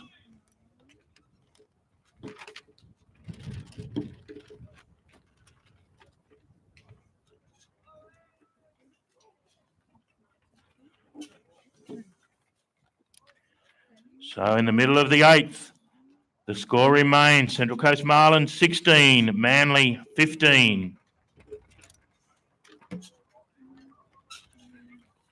We have about 4 minutes to go here, and we have another ejection. So Manly are now down 2 coaches.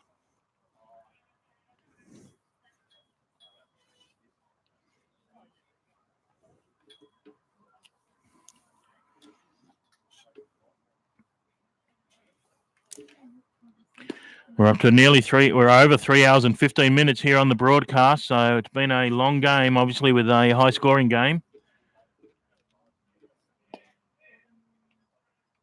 Which is why we are going to run into curfew difficulties here. Obviously, with new lights, we need to be careful. We can't, we don't want to annoy the neighbours and go over the curfew and cause difficulties for ourselves, having just got the lights. So,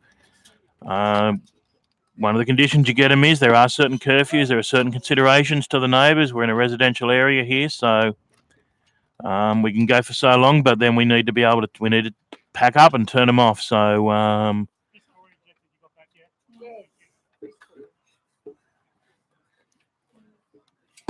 So Manly looking for a quick innings here if possible. They're only 3 minutes, so one would assume it's not possible, but we're going to go and see what happens. Leading off the bottom of the 8th innings for the Central Coast Marlins is the now right fielder, Rickson Wingrove. Rickson Wingrove here. Looking to put one out over the...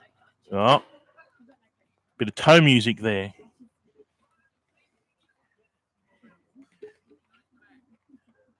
Sure he'd love to show the crowd here what he's got. Put one out here over the right field fence. As I said earlier, just come back from a breakout season in the US with the Phillies. And again, high and outside.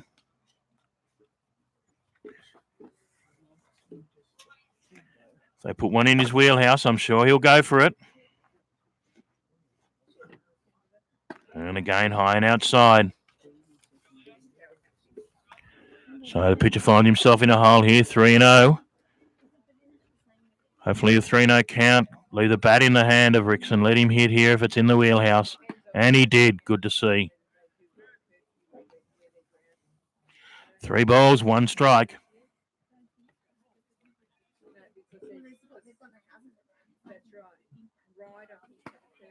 And he takes the walk there. Too far outside, ball 4.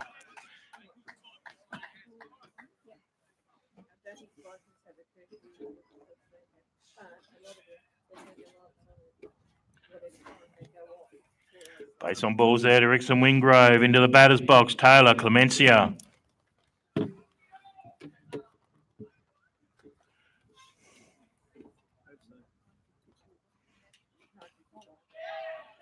And a pass ball there through the inside of the zone. Rickson Wingrove advances to second. Now a 1-0 count. Looks like we have about 1 minute to go here before curfew, before the last batter in the box. So we won't go again, and the score will revert back to the current score of 16 runs to 15, I would say. But ball outside. Unless, of course, we played another run, that will count. As it's the bottom of the innings and we are ahead. We, of course, being the Central Coast Marlins. Oh, it looked like a bit of framing there, but called on the outside edge. So 2 balls, 1 strike.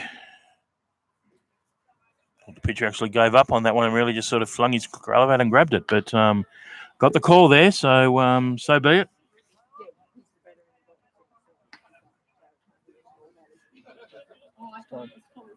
So it is now, according to our watchers, time. So this will be I believe this will be the batter in the box. I believe it's 2 balls, 2 strikes, not 1 ball, 2 strikes as shown there, I think. And a swing and a miss. So he will go down swinging. And I believe this will now be the last batter in the box.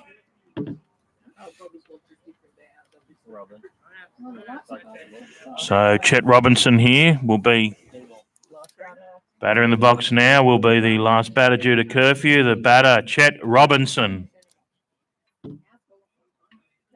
So Chet Robinson up to bat here, being the last batter. And a called strike there.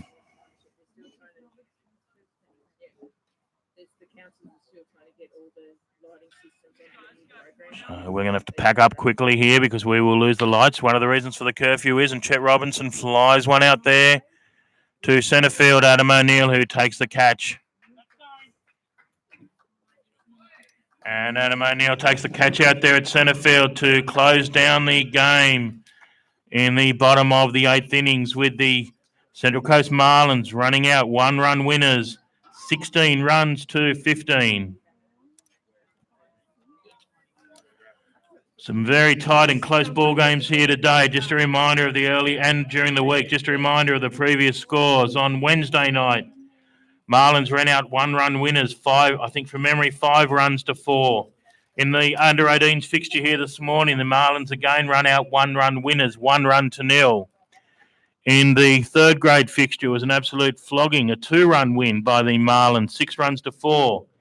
The 2nd grade game was a tie, 7 runs apiece. And here in the 1st grade fixture, another 1-run ball game with the Central Coast Marlins running out winners, 16 runs to 15. So